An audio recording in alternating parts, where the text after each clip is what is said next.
Good evening. Welcome to a meeting of the Brockton City Council Finance Committee. Good evening, councilors. I recognize a quorum. This meeting is being held in accordance with Governor Charlie Baker's executive order, which allows us to meet remotely, provided that we provide alternative means for voters and interested parties to watch the proceedings and the votes. I welcome you all. I welcome our guests. And with the clerk, the first agenda item, please. Appointment of Dudette Phils of Brockton, Mass. As a constable in the city of Brockton for a term of 3 years. Invited Mayor Robert Sullivan and Dudette Phils. I did not see Mr. Feast in the waiting room. He's here, Mr. Chairman. All right. Good evening, Mr. Feast.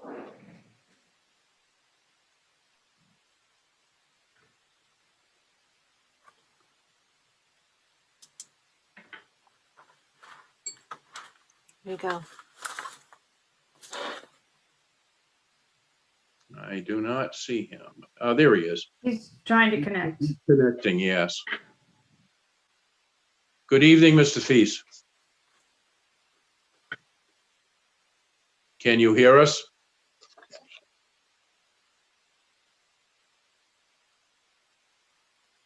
I think he's having some technical difficulties, counselors.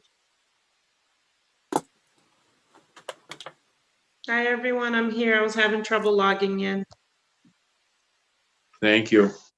Oh, I'm dark. Hold on. Dujois, can you hear us? Yes, thank you.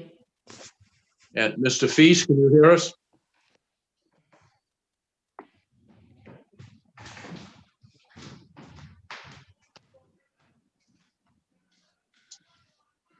Okay, councilors, I'm going to let him get settled. I'll come back to him in just a minute.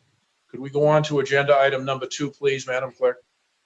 Appointment of Joyce Voorhees of Brockton to the Conservation Commission for a 3-year term ending February 2024. Invited Mayor Robert Sullivan and Joyce Voorhees. Ms. Voorhees, are you here?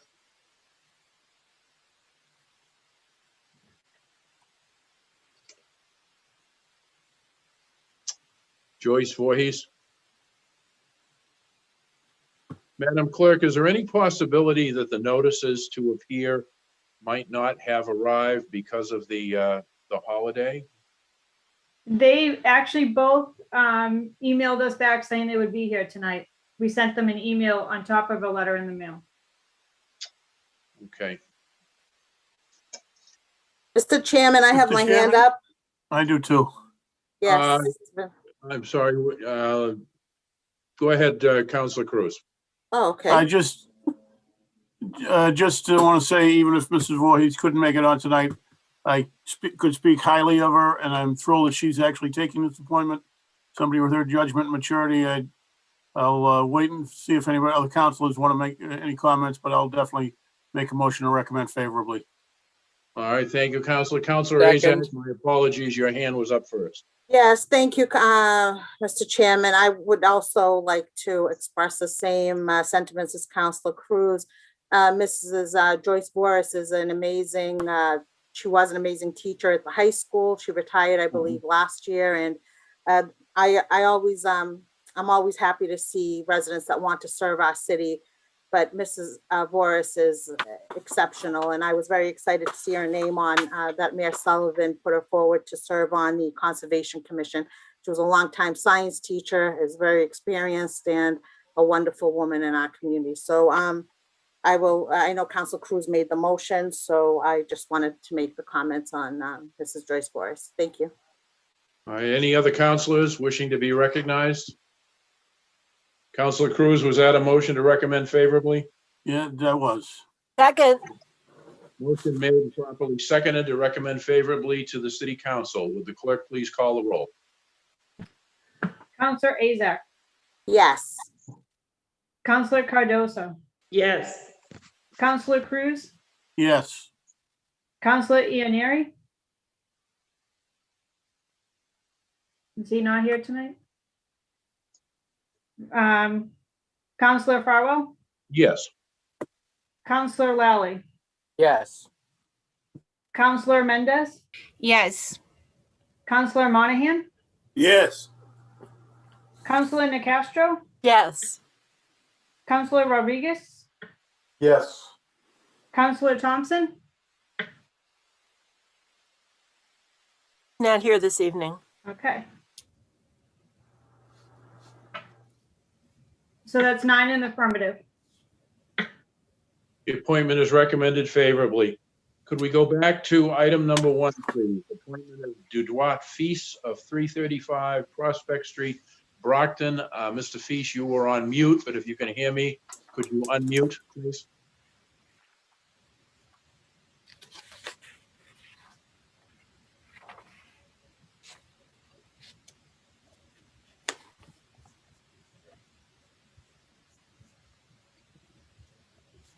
Hello? Can you hear me? I can hear you, yes. Okay. Mr. Feast? Yes. Good evening, sir. You have been appointed by the mayor as a constable for a term of 3 years. We welcome you to the Finance Committee meeting. You probably have not been here before. What will happen tonight is the councilors may have questions of you, and after that, there'll be a motion to recommend your appointment, and then the final vote comes at a council meeting a week from yesterday. So if you have a brief statement, we'd be happy to hear it.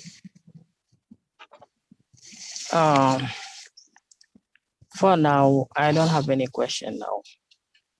Motion to recommend favorably back to the full city council. Second. Second. Motion made and properly seconded to recommend favorably. With the clerk please call the roll. Counselor Azak, Yes. Counselor Cardoso, Yes. Counselor Cruz, Yes. Counselor Farwell, Yes. Counselor Lally, Yes. Counselor Mendez, Yes. Counselor Monahan, Yes. Counselor Nicastro, Yes. Counselor Rodriguez. Yes. That is 9 in the affirmative. The appointment is recommended favorably. Item number 3, Madam Clerk. Ordered at the first Finance Committee meeting in February 2021, the Chief Financial Officer shall present a report to the council on spending levels during the first half of fiscal year 2021 and information on any projected deficits which may occur requiring supplemental appropriations from any source. Further, that the mayor be invited to provide an overview of spending and a summary of reimbursements obtained from the Federal CARES Act. Invited Mayor Robert Sullivan, Troy Clarkson, Chief Financial Officer, Greg Hanley, Plymouth County Commissioner, Tom O'Brien, Plymouth County Treasurer. Good evening, all.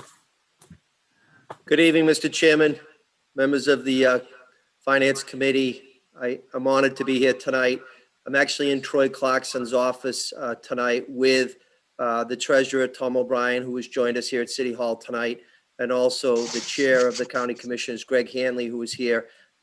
They were ready, willing, and able to come here, and they brought us a gift, actually 2 gifts, 2 checks in the amount of $805,000.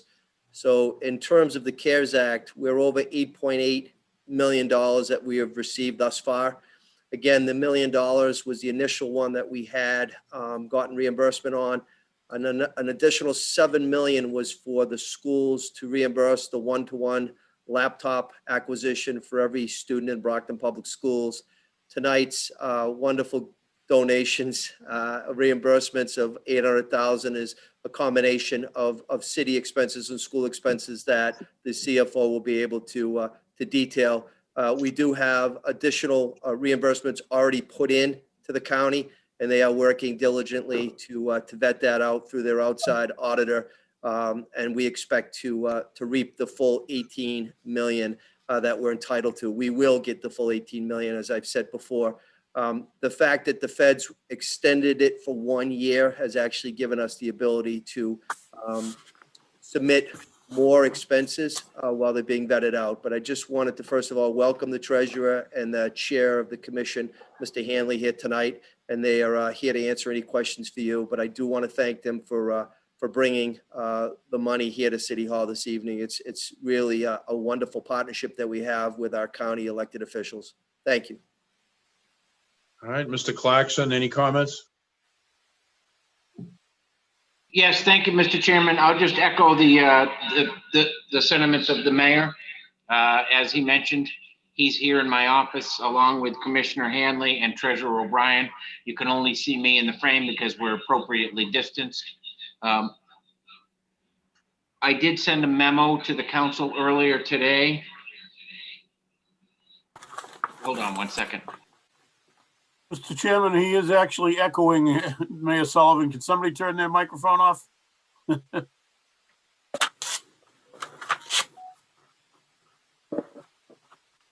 Thank you. Sorry about That's that. better.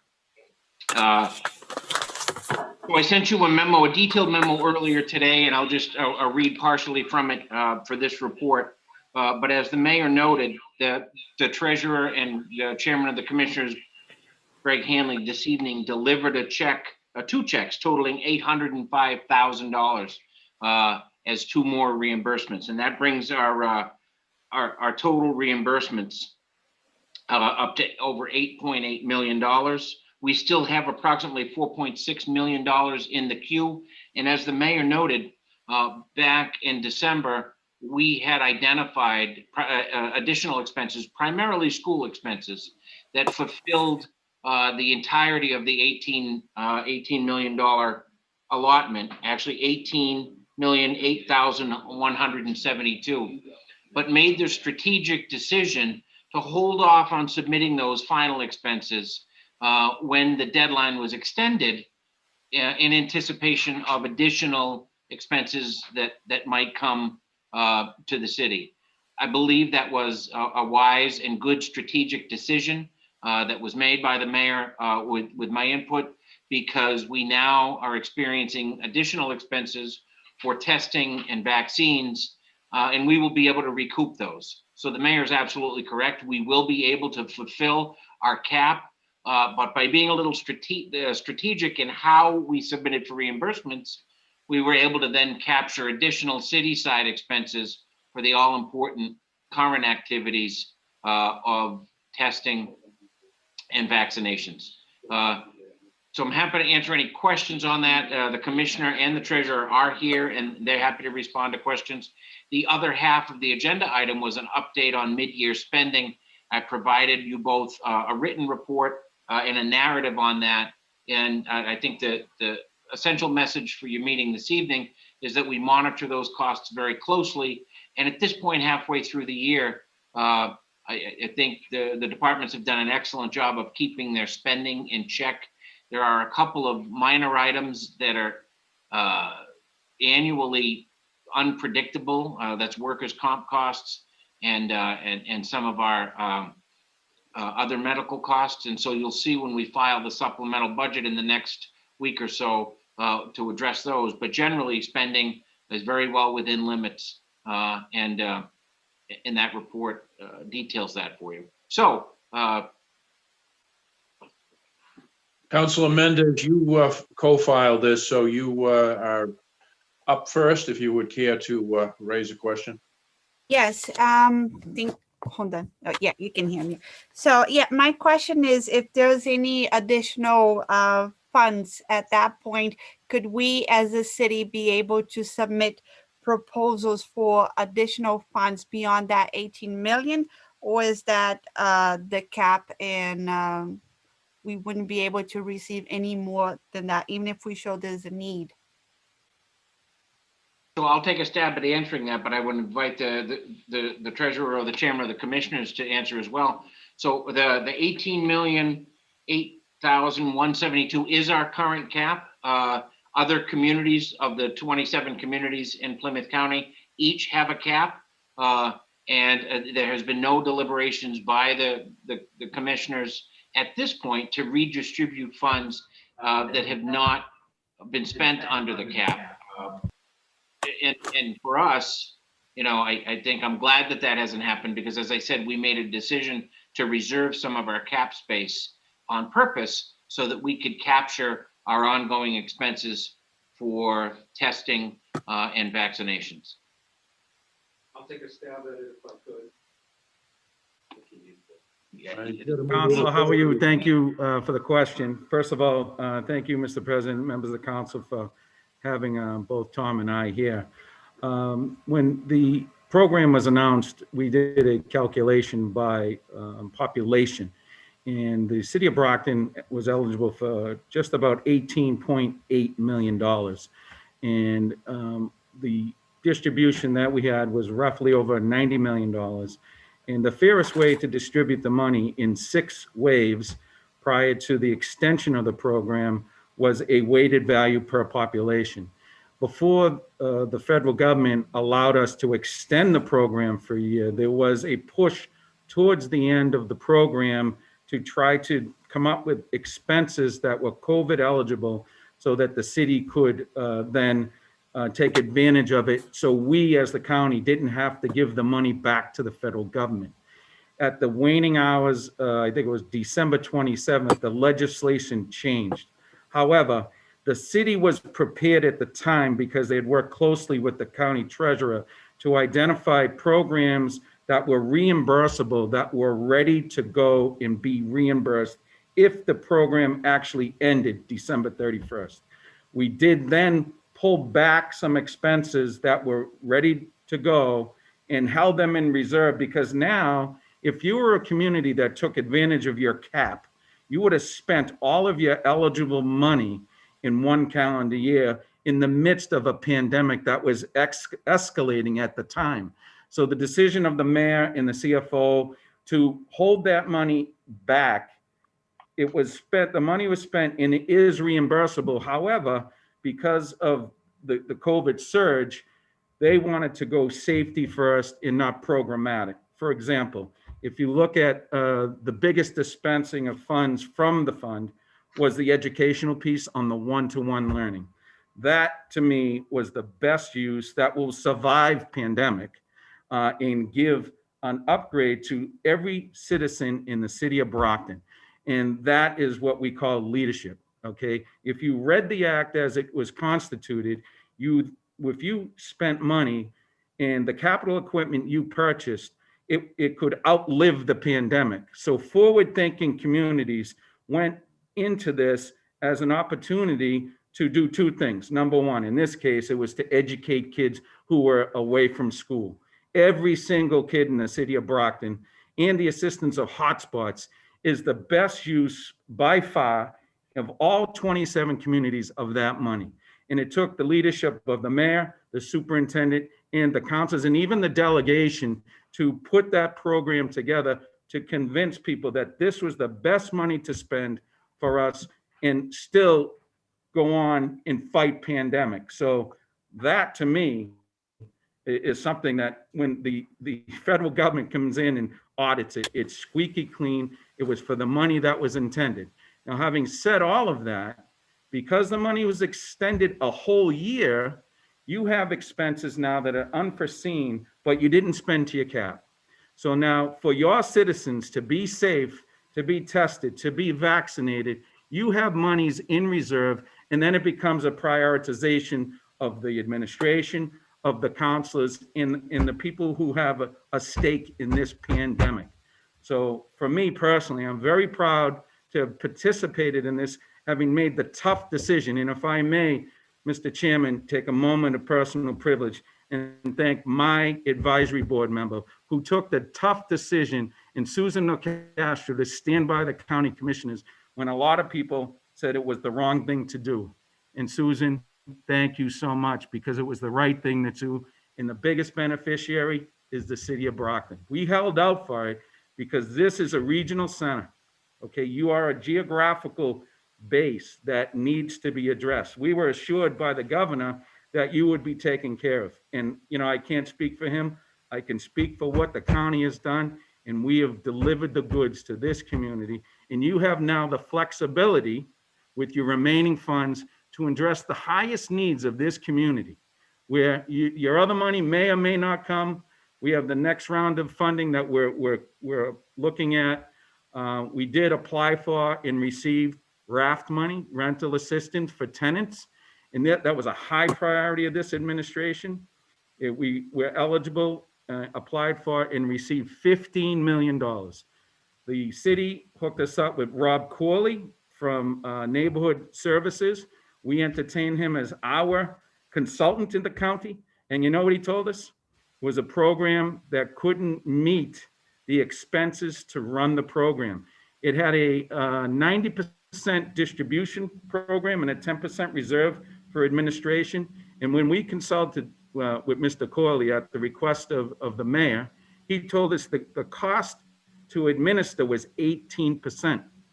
It was a losing proposition. As much as you needed that money, we decided to give it back, give it to the Commonwealth so they could administer the program on your behalf, because the greater need was for the residents of the community. And more importantly, it's the rental assistance for tenants. So that meant the landlords were being made whole. And we entertained the idea of reimbursement. So the money would be income eligible, which is where the overhead is, and the landlord would receive the money. Other communities in the state have opted to give stipends to the tenant. That is not an effective way to distribute that money for people who owe rent to landlords who pay the taxes in this community. So it was a high priority of the administration. And quite frankly, I think, would have made a big mistake if we had taken that money. We were fortunately able to work with the Secretary of A&F with the capable help of our treasurer, who has an ongoing dialogue every day. And in turn, he has an ongoing dialogue with the administration. So I'm sorry to, I guess I'm a politician when you ask me one question and I anticipate 10 others, but I'm very passionate about this, because this is what it's all about. It's our ability to deliver the goods, Counselor, to you, to your ward, and to your city. So, yep, I'm going to let the treasurer fill in the gaps where I left off. Welcome, Mr. O'Brien. Thank you, Chairman, and thank you, Counselor. You can tell Commissioner Hanley's enthusiasm for the county, for the program, and of course, for the City of Champions. I'm just going to go directly to your query, but remind the counselors that what Plymouth County did in receiving $90 million in federal funds was to the advantage of the City of Brockton in a number of ways. First of all, by taking the money, we were allowed to determine how to apportion that money. Commissioner Hanley mentioned population, but what the commissioners did that was avant-garde, if you will, was they also designated a portion of that based on the coronavirus pandemic in each community. And so some of that went directly to the City of Brockton. It's interesting, as both the mayor and the commissioner mentioned, the cap for Brockton is $18,008,171.92. Had the county not taken the money, Brockton's cap with the state would have been $8,461,813. So by Plymouth County taking the money, by the commissioners apportioning the money based not just on population, but on need, Brockton has benefited greatly. And as was reported by the CFO and by the mayor, you folks have received over 8.8 million. You have another more than 4.6 million in the queue, and you have available funds of about 4.5 million, which we know will be spent wisely during this pandemic. So you folks are in excellent shape. You have benefited significantly because of the work of the team here at City Hall, because of your work and efforts. And we've just been pleased to be able to apportion these resources back to the City of Brockton so you can continue to do the things you're doing, including the testing at the Shaw Center and the one-for-one that the commissioner and the mayor mentioned. Your final answer is, will there be more? Again, you've got your cap of $18 million. The commissioners have held a little bit in reserve. It is unlikely, given how we expect most communities to use up to their cap, that there will be more monies. But if there are, down the road, rest assured, the City of Brockton will be first and foremost in our minds. Thank you, Mr. O'Brien. Councilor Cruz.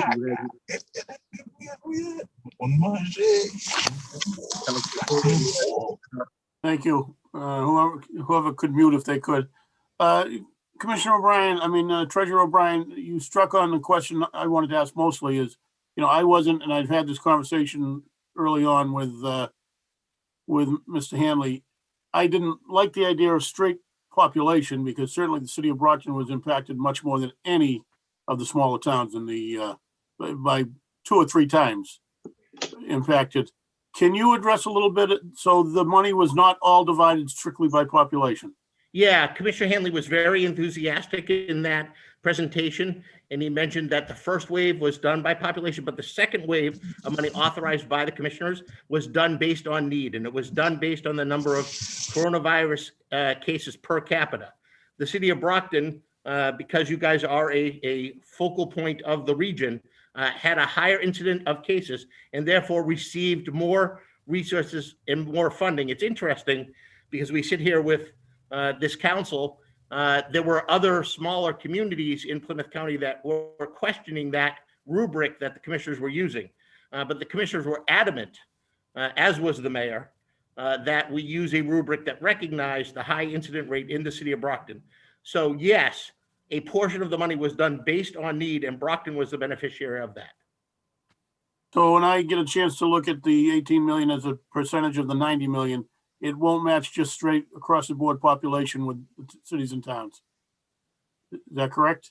I'm sorry, I couldn't hear the question. When I take a look in a minute at the population of the county, that 18 million won't across the board be the same as the population breakdown as a percentage of the 90.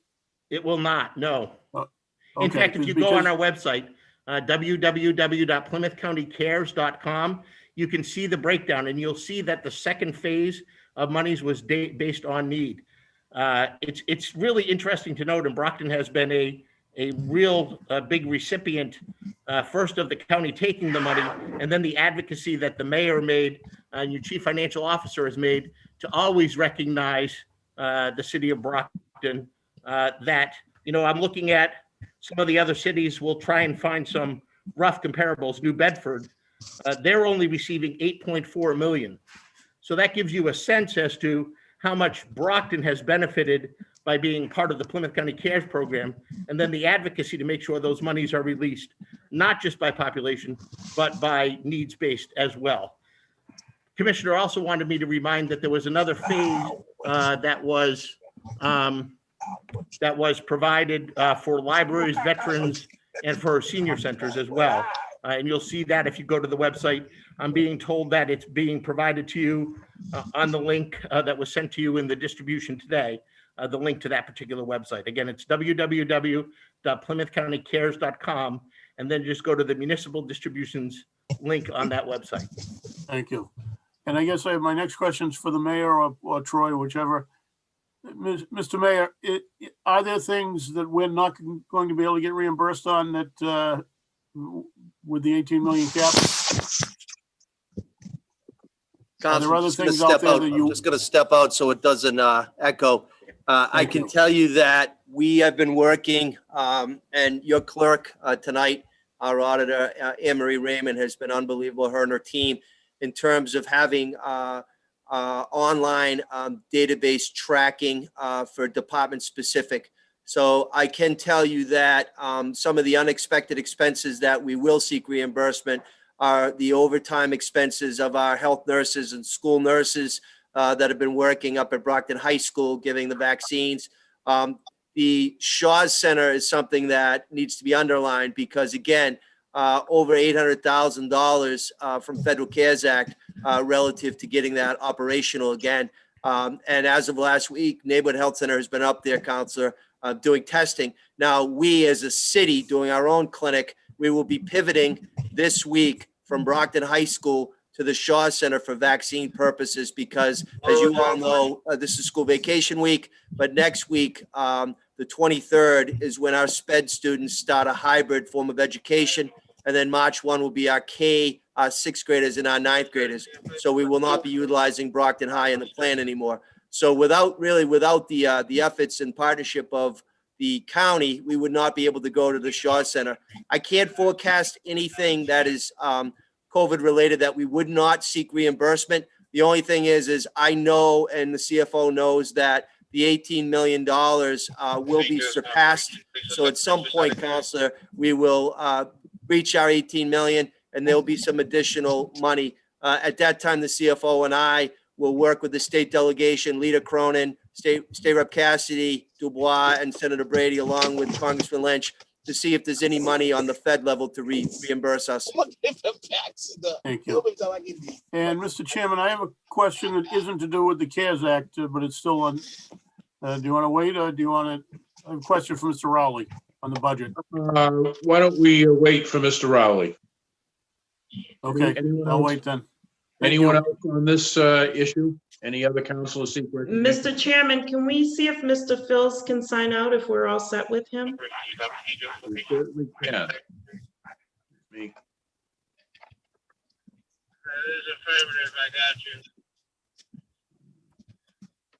Mr. Phils? You're all set.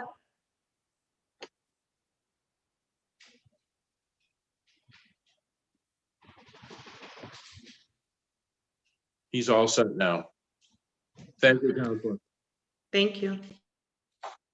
All right, going back to this agenda item, anyone else seek recognition? All right, if not, is there a motion to Councilor recommend? Rodriguez has his hand up, Mr. Chairman. Councilor Rodriguez. Thank you, Mr. Chairman. I have a question for the commissioner, if I could. Mr. Commissioner, can you, are you on? The chair? Commissioner Finley? Rick? Is he on? Yep, I can hear you, Counselor.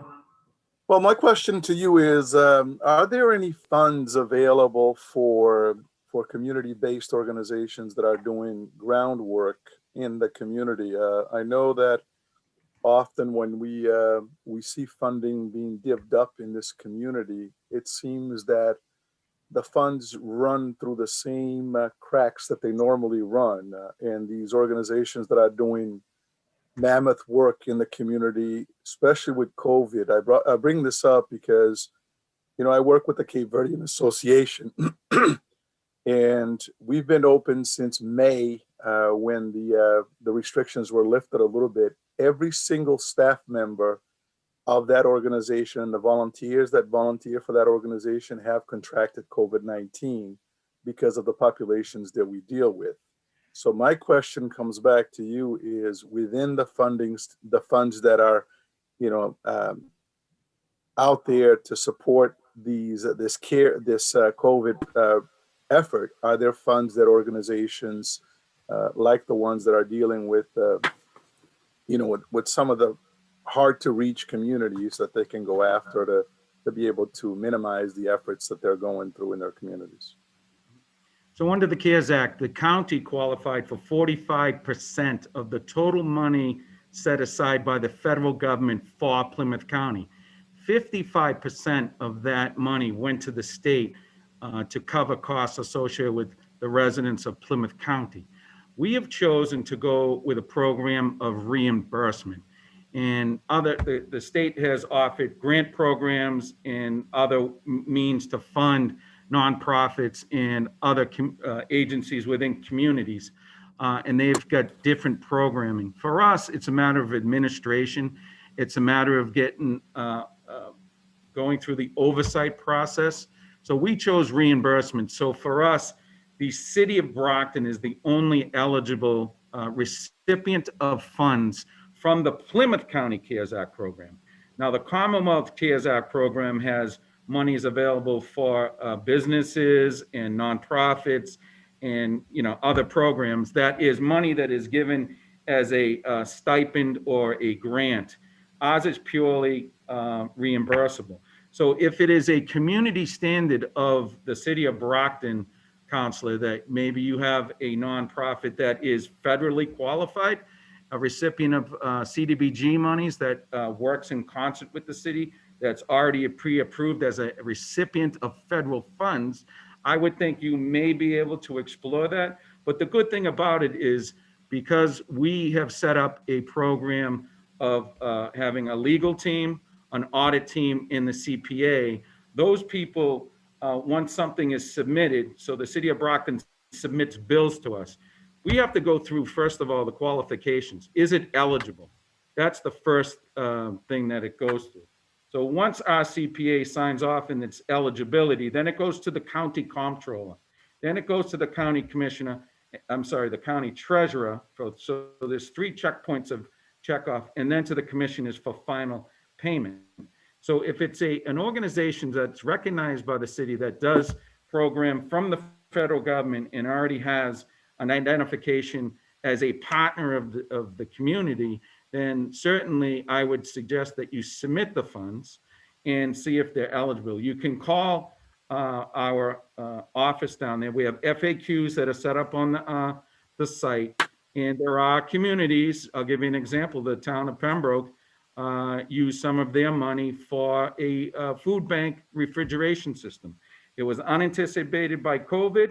It became a community standard, and it came out of funds that were set aside for that community, and that community received the refrigeration unit because the food pantry was overwhelmed. So that's one example of something that was eligible. So certainly your constituents, Councilor, are the mayor's constituents, are our constituents. If there's a need in the community, address it, submit it, and we will work with you to see if they're eligible for the funds. And if they spend the money and it's eligible, we'll certainly reimbursement as part of your apportioned share. So you have to prioritize, because there are many folks that are eligible, but is it for the highest use of the community? And that's really what you have to, who can we serve best by giving them reimbursement of funds? So if that answers your question, I can No, certainly. it does. And you brought up the issue with CGBG and the CARES funds that actually came to the city. Don't get me started on that particular one, because to be honest with you, it's a disgrace that the funds that actually came through CGBG under the CARES Act, there was not a single minority organization that actually received a dime from those funds. They came in with over $700,000-800,000 worth of funds that came into this community. It was chopped up amongst themselves, and not a single community of color actually received a dime from CGBG funds. So this is an issue that I continue to have. It seems to me that when doo-doo hits the fan, we all want to work together, getting these organizations to work together and do whatever we can. But as the situation happens in terms of when the funds become available to help these communities out, they're kept out of the loop altogether. So, and what I got, honestly, that association of ours have been around in this city since 1977, and it gets $4,000 a year from CGBG to work with the youth programs that we run. I know that some councilors had a problem with this a couple months ago in terms of even reporting to the newspapers that the association benefits from some funding that comes down through CGBG. I don't benefit from it because we use $4,000 to basically pay the young people that work with the younger kids within that community. But the fact is that we as a city are receiving funds designated for this community, the only majority city in New England, and yet there's not a single organization of color that's looked upon when these funds become available. It's a disgrace, to be honest with you. And May I ask a question, Councilor? Go ahead. May I ask a question? Have you sought any relief from the state? Has anyone within that community applied for the state side of that funding? Because I'm almost positive there's programming that is available. And if you want to contact the Office of the Secretary of Administration and Finance, they have a team of about 47 people that they have set up, similar to what we did in the county on a smaller scale, to qualify programming. So as their apportioned share of monies available for the county, if you or whoever is the vested interest can be the stakeholder that contacts the state, then they would be, that's a program issue that you can qualify under their program. It's a separate, and that would be working with Senator Brady, Leader Cronin, and in the rest of the delegation, Jerry and Michelle. Yeah, well, see, So what I'm saying, there's Greg, two to me, pots it's of money.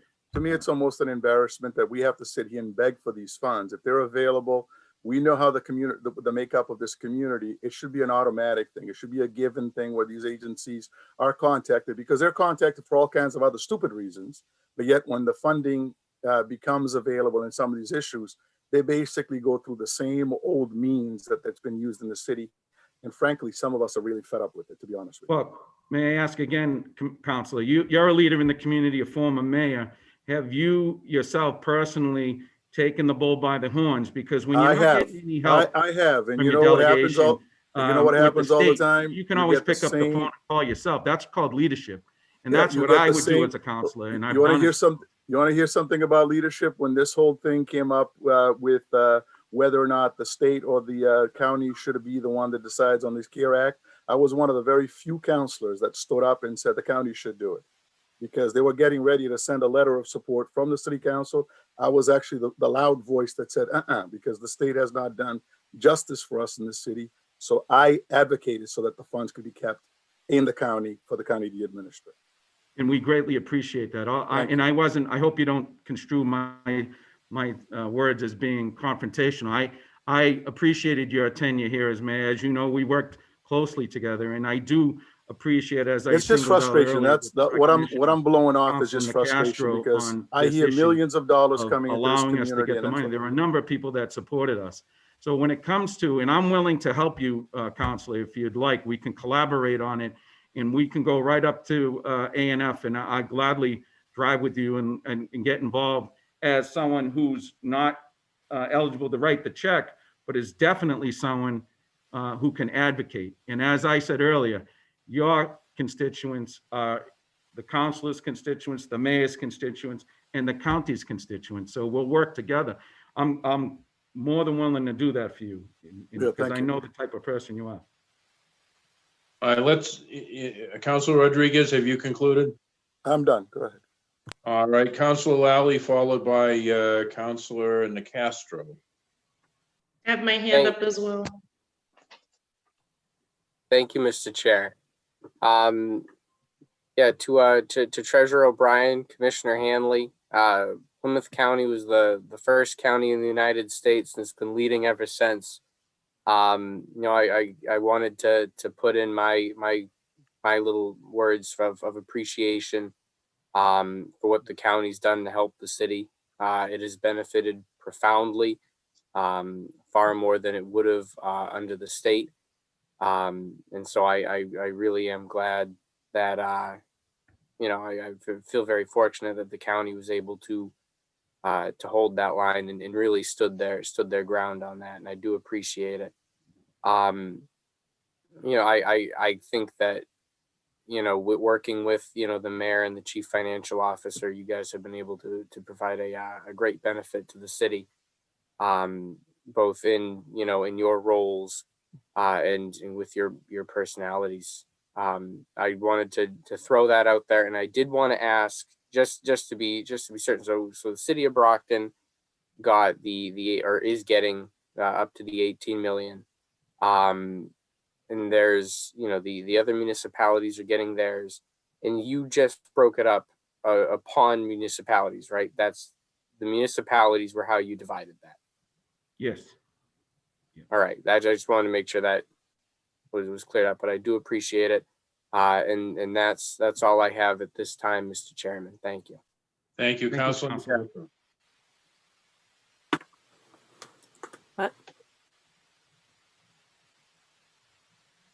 Councilor Castro. Thank you. Thank you. Good evening, gentlemen, and thank you for being here to speak with us and for coming by and showing us the money earlier. So here's my question. Of course, you've heard it before. We're a city. We have issues and needs and concerns, and we have lots of people to care for, and we're doing our best. So let's just say that after a period of time, you determined that not all of the funds were used by all of the communities. And I know I was in at least one meeting where this was spoken about very briefly. So then what happens? Will there be some money left over, and do you have any thoughts about what you'll do with it and how maybe some communities could apply for it?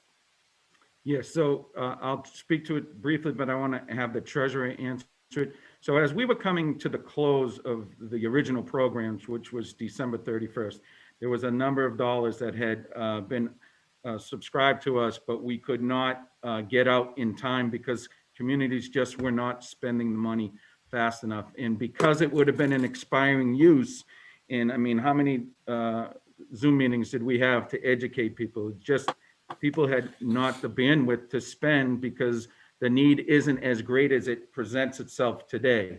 So with that, I'm going to ask the treasurer to answer the question because it's a moving ball. If the next round of federal funding comes through with the county's eligibility on it, we might be able to augment and supplement the existing. So specifically, Tom, if you wouldn't mind addressing Councilor Castro, I'd appreciate that. Good Thank you, evening, Chair, and Treasurer thank you, O'Brien. Counselor. And again, thank you all for your support. We really do appreciate it. Given the fact, and the Commissioner touched on this, that the deadline has been extended to December 31st, 2021 from the original deadline of December 30th, 2020. We do expect that every community that's a member of the Plymouth County CARES program will use all of the money to their cap.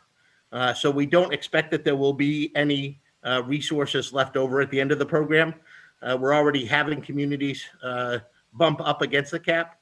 So while that might have been an issue had the program ended on December 30th, 2020, I don't envision it at all being an issue through 2021. We think that people will spend to the cap. That being said, rest assured the commissioners tell me every day if there's money and resources left over, we're going to get it back to our communities and get it back to the city of Brockton. So we don't expect that to happen, but if it does, know that you're first and foremost in our minds. Keep us in mind. There's always more, as you can say. And thank you very much for your efforts administering this program. It is working out very well, I think. Thank you. We're really, I appreciate that. And we hear that a lot here in Plymouth County. So thank you. It takes a lot of work on both parts. The team here in Brockton is a pleasure to work with. The CFO and his team, the mayor and his team, they're really adept at applying for and receiving these resources, as is evidenced by the 2 checks we brought for $805,321 today. So it's a great day again for the city of Brockton because of the hard work of so many of you and the mayor and of course his financial officer. Thank you, Treasurer O'Brien. Thank you, Mr. Chair. That's it. Thank you, Councilor Cardozo. Good evening, everyone. And thank you for having this conversation. And thank you to Mr. Hanley and the treasurer for being here. We would be remiss if we didn't identify, didn't recognize, didn't acknowledge that people in this community are still suffering. So as we sit here with all the congrats and thank you and great job and talk about these millions and millions of dollars, there are people that can't eat. They can't pay their rent. They can't pay their mortgages. There are going to be foreclosures coming down the pike. Virtual learning is not working. Oftentimes in our community, parents are struggling. Kids are home in tough situations with domestic violence. Parents who are working 2 or 3 jobs to try to put food on the table can't help them learn. So I think when we have these conversations, we should also acknowledge that no matter what we've done, there are people suffering in this community. As someone that's directly connected to the community, every single day since this pandemic hit, I receive calls from people who are suffering, and it hasn't stopped. So I don't want us to sit here, just pretending like everything's hunky-dory. We must acknowledge that there's still a lot of work to be done. Also, since part of this conversation is about spending, I want us to, our CFO, our mayor, to please, if you've learned anything from this pandemic, we've learned that we have to control our spending. We just bumped up the water bill for everybody, and that's another situation. Every day I'm getting calls from people, from residents who are paying high taxes or their water bills have gone up. So the residents always flip the bill at the end of the day. So I'm hoping this next budget, we take what we've learned with the CARES Act spending and with spending in general, we put together a budget that works for the people. It's time that we started working for the people, because I'm telling you, people can't eat, they're suffering. So I appreciate all that you're talking about, but at the end of the day, there's still a lot of work to be done, and I want you all to keep that in mind. Thank you. Any further council seek recognition on item number 3? Move to recommend favorably. Motion to recommend favorably. Is there a second? Second. Are we done talking about there's two levels to this? I had a question for Mr. Riley, just a brief question. Oh, my apologies. You're correct. On the motion, go ahead, Counselor Cruz. Unfortunately, this kind of this talks about both factors here. I wanted to just ask either Mr. Clarkson or Mr. Rowley, where we are with the snow budget for the year, how much we spent and how much I forget what we had put in the original budget. I can answer that. Oh, good evening, councilors. It's funny, Councilor Cruz, I just had that conversation today with the mayor. We still have 1.1 million left out of the 2.2. As much as it's been messy the last few weeks, it's been a pretty good winter for how much we're spending on snow, isn't it? Yeah, we, like the mayor and I always discuss, we're not going to put a price tag on public safety, but there has been a few storms. We maybe could have plowed, but we burnt it out with salt, which is a lot cheaper. I mean, when we go out, just for example, that 9-inch storm, that was $226,000 for the storm, for the whole storm. So if we go out and salt with our people and maybe hire a couple contractors, it's around about $70,000. So what did we originally budget? Excuse me? How much did we put in the budget originally? It's 2.2, I believe. And we've got, how much, 1 point? You got What's 1.1 left after all this, the last storm we had. And we'll probably spend a little more later this week. I think we're gonna have to go all plowing, yes. Thursday night into Friday. It sounds like a long storm. Yes. Okay. All right, thank you. Thank you, Mr. Chairman. You're welcome. Motion has been made and seconded to recommend favorably. Will the clerk call the roll? Counselor Azak, Yes. Counselor Cardoso, Yes. Counselor Cruz, Yes. Counselor Farwell, Yes. Counselor Lally, Yes. Counselor Mendez, Yes. Counselor Monahan,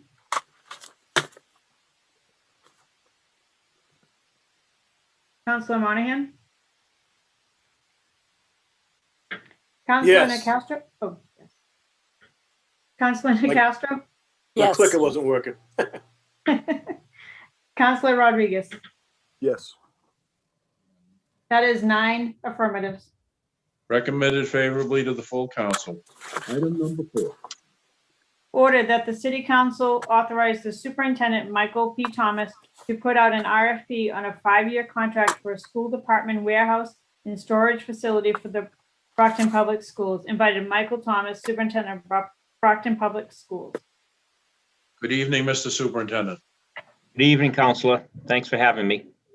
You're welcome. Please proceed. So we're looking to put out a 5-year RFP for a warehouse that would serve as the main warehouse for the school department. Right now, we're using 3 different locations. And this would also serve possibly for a new bus depot. As you know, we're exploring the option of purchasing vans and buses to bring that service in-house. And we need one location to provide the service for the bus depot and also for storage for obviously the materials we store for all our schools. And Aldo Petronio's with me tonight as well, if you have any questions for either of us. Any questions for Mr. Petronio? Yes, I do. All right, Counselor Cruz. Thank you. Thank you, Superintendent Thomas. And so you're looking for outside yard storage and warehouse? Correct. How many square feet do you think you look for? Aldo, what you put out for about 60,000 square feet? Yeah, we basically said we're looking for over 40,000 square feet. That's inside 40,000 and outside you need a large yard too. Outside upwards of 150 vehicles, because at some point we have all of our police cars, our trucks, our vans. So a place we could basically put them all at. We'll be able to clean up that mess behind the high school. Yes. Yeah. And hopefully down the line, if the high school gets some remodeling, we got our equipment out of the way. And have you identified some spots? Because I can tell you, as somebody who's in the wholesale business, there's not a lot of warehouse space in the city. We put the RFP out about a week or so ago, and we've contacted as many people as we know to apply, to reply to it. So if you have any names, definitely send them to me. We'll send them out the package and get a quote. I do have a couple of thoughts. I'll send them to you offline. Because there's really, I bet there's only 2 or 3 buildings in the city that even match what you're talking about. There were more, but as we looked into them, they were either sold or someone else has already scooped them up. We went all down Main Street. We went up towards Oak Hill Way. Oak Hill Way in that area there's not much else that's going to have outside storage. No. Yeah. Okay, thank you. Thank you, Mr. Chairman. Thank you, Counselor. Counselor Azak. Thank you, Mr. Chairman. Good evening, Superintendent and Mr. Petronio. My question to you is, are we going to, if you do find a location that's the size that you're requesting, will you be closing the other? Superintendent, you said we have multiple warehouses that we're using now to store, for storage. Will we get rid of those and just have it all in one place, or are we going to stay? No, we're looking to have, thank you, Council. We're looking to have everything in one location. Okay, so that'll save us also, because then we won't be spending the rent on the other buildings. Correct. Okay. Exactly. And I know that there's a lease for the warehouse that we're using now. Is that almost up, or is? That's, they're up every year. Aldo, Mr. Petronio wrote those leases, so they're 1-year leases, and we can get out of those at the end of every fiscal year. Thank you. You're welcome. Thank you, Mr. Chairman. I'll start. Further discussion? Is there a motion? Motion to recommend favorably. Second. Okay, motion has been made and properly seconded to recommend favorably to the full council. Would the clerk call a roll? Counselor Azak, Yes. Counselor Cardoso, Yes. Counselor Cruz, Yes. Counselor Farwell, Yes. Counselor Lally, Yes. Counselor Mendez, Yes. Counselor Monahan, Yes. Counselor Nicastro, Yes. Counselor Rodriguez. Yes. That's 9 affirmatives. Motion to recommend favorably to the full council passes. Item number 5. Ordered that the city of Brockton hereby accepts a recoverable grant in the amount of $250,000 through Mass Development's Brownfield Redevelopment Fund to perform environmental remediation activities at the city-owned Corcoran Building, 308 Montello Street, Brockton, to advance the redevelopment of this site. Invited Troy Clarkson, Chief Financial Officer, Robert May, Director of Planning and Economic Development. Good evening, all. Good evening. All right, Mr. Clarkson, you want to proceed? Yes, thank you, Mr. Chairman. And Planner Rob May is here as well as the mayor. In my email to you earlier today, I did note and provided information from the planner that the grant for Mass Development for Brownfield Fund is to remove several above and underground fuel tanks at the site of the Corcoran Building. So this will make that the project move along and the property itself more conducive to development. And Mr. May can answer any additional questions you have, or as I noted, the mayor's here as well. All right, questions, councilors? Counselor Cruz. Thank you. What's it mean by recoverable grant? I think that's just the nomenclature. I don't believe, but you can correct me if I'm wrong, Rob, that there's any city match to this. Yeah, correct. There is no city match to this. However, as the council pointed out, it is a recoverable grant, which means that when we actually sell the building, we will need to repay Mass Development from those proceeds up to $250,000 or other amount that we spend. What if we only sell the property for $200,000? Then we only pay $200,000. So we're not on the hook for the $250 if we don't recoup $250. That's not the way I understand it. Well, it's important, I think, to I know would that. defer to Troy on that, but yes. I believe that Rob is correct in that, that is the definition, but I will gladly get more specificity on that, Counselor. And If you and can, report before the back to you. final vote, if you could, before the final vote next week, because if we're on the hook for it, it makes a difference. I mean, we'll probably still have to do it either way, but if the building is, if the property is only gonna be worth $200,000, and it may not get more than that, maybe it will, I don't know, but I wanna know whether we're on the hook for more money. Understood. Yeah, I will So gladly. I'll vote yes tonight, but if you could get that information before next week, thank you. You bet. Thank you, Mr. Chairman, all set. You're welcome, Counselor. Anyone else? Anyone else? Is there a motion? Counselor Mr. Chairman. Cardoso had her hand up. Counselor Cardoso. Oh, sorry, Mr. Chairman, I don't have the chat thingy on my computer.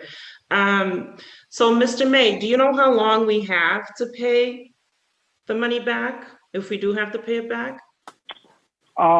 It will be at or around the time of sale. I don't recall that there being a stipulation of being able to extend it, but that is certainly a possibility. I can find out for you. That'll be good to know if we have like a period of time. And then is the plan to sell that building, or are there other plans in the works? The city has declared the property a surplus, and we have had several potential buyers look at it. And unfortunately, it's this environmental risk that is keeping the private market from closing on the building. So we are actively working to find a redeveloper for the project. And we're working closely with Robert Jenkins at the BRA also, and to make it available for development. And how does it look on the inside? Would there be further renovations that you need to do in order to sell it, or is it going to be as is? It will be sold as is once we've done the environmental cleanup. And do you know how much it's worth right now?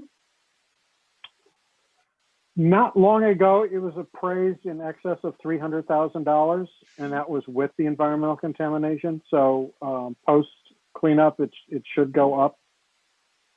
Okay. All right. Thank you. And how do you like those headphones? I love them. Great. Thank you. Councilor McCann. Thank you. Good evening.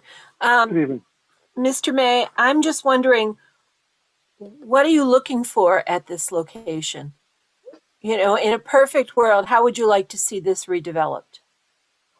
In a perfect world, I would love to see this redeveloped as a business development center, an incubator. We have talked to several firms in the past. We tried to save the cabinet manufacturer that was on Dover before they moved out of the city. We thought it would be a perfect opportunity to have small artisans like that working in this facility. We have received proposals in the past for mixed-use development, so residential and retail, but there are all sorts of alternatives that are presenting themselves, especially since this sits so close to the large fiber optic conduit that runs from Boston to New York. This could be a great back office space, or what they used to call an internet hotel. Okay. And how is the parking? They have the lot to the left of the building? They have the lot to the left of the building and the lot across the street. So The lot across the street goes with it? There's two parcels that are across the street. One's owned by the YMCA, and that's the closest to White Ave. And then the one between, I think it's Allen Street, and the YMCA's parcel is owned by the city. So you would make that available as well with this property? Yes, we have. Our previous RFPs have put out all three of the parcels that are associated with this use. Okay. And what about a brew pub? What about a supermarket? What about some of those things that came up in the past? Does that all fall into ashes? They haven't all fallen to ashes, but once we have the property cleaned, I think we'll be able to attract more developers to the park. All right. Thank you very much. Thank you, Mr. Chair. Thank you, Counselor. Anyone else? Mr. Chair, just a procedure question. If we recommend favorably, can we do that pending the additional information that Councilor Cruz spoke about? If you recommend favorably tonight and we were not in receipt of the information on Monday, then we could table or otherwise take other action. So recommending favorably tonight does not mean that it will automatically pass next Monday. You would still have the option of demanding information before the council took action. All right, thank you. You're welcome. Motion, Anyone else? Is there a motion motion? to recommend favorably. Second. Motion made and properly seconded to recommend favorably. Would the clerk please call the roll? Counselor Azak, Yes. Counselor Cardoso, Yes. Counselor Cruz, Yes. Counselor Farwell, Yes. Counselor Lally, Yes. Counselor Mendez, Yes. Counselor Monahan, Yes. Counselor Nicastro, Yes. and Counselor Rodriguez. Yes. That is 9 in the affirmative. Recommended favorably to the full council with a request for additional information, which would be due on Monday evening. Item number 6. Ordered acceptance and expenditure of the total grant award in the amount of $2,654,000 from the Commonwealth of Massachusetts Mass Works Program to the City of Brockton Planning Department Mass Works Program Grant Fund. Invited Troy Clarkson, Chief Financial Officer, Robert May, Director of Planning and Economic Development, and Larry Rowley, Commissioner of the DPW. Good evening, gentlemen. Good evening. Mr. Clarkson, the chair would like to thank you for responding to my email earlier this week. I appreciate the clarification and the information. As always, Mr. Chairman, happy to do that. So this, as I noted earlier today, is an award for the very competitive MassWorks grant. So it's a credit to the team here that this grant was received. So as noted, it's to provide some infrastructure improvements that will also act as economic development stimulus for the city. Because of the nature of the improvements, primarily utility improvements and some road work, the conversation that the chairman and I had was whether or not it made sense for the funds to be spent under the auspices of the Department of Public Works as opposed to the Planning Department. I discussed that via email with both Commissioner Rowley and Mr. May, and we all concur that that the DPW is probably the more appropriate landing space for the money. But as with all projects like this, planning and the DPW will work closely together to the implementation. But this is a grant from the Commonwealth and much needed work. Thank you. Councilman Nicastro?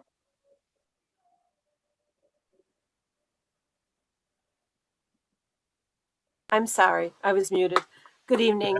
I just wanted everyone to know, including our listeners at home, that the purpose of this grant, which is very hard to get, and it's wonderful that we received it, is to make utility improvements and reconstruction of the roadways and the sidewalks on Garfield Street and Terminal Place in Campello.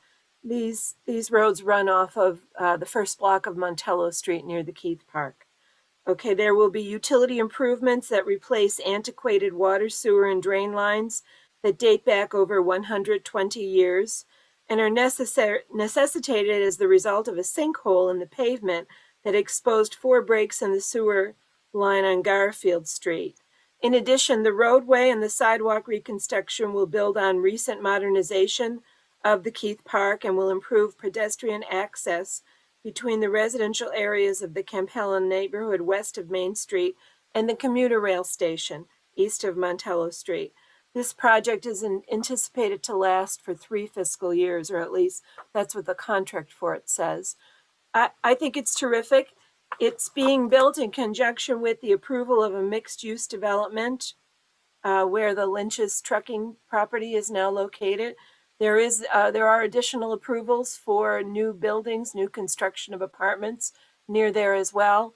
I think this will make a huge difference, and I'm grateful for it. And so I want to support this wholeheartedly.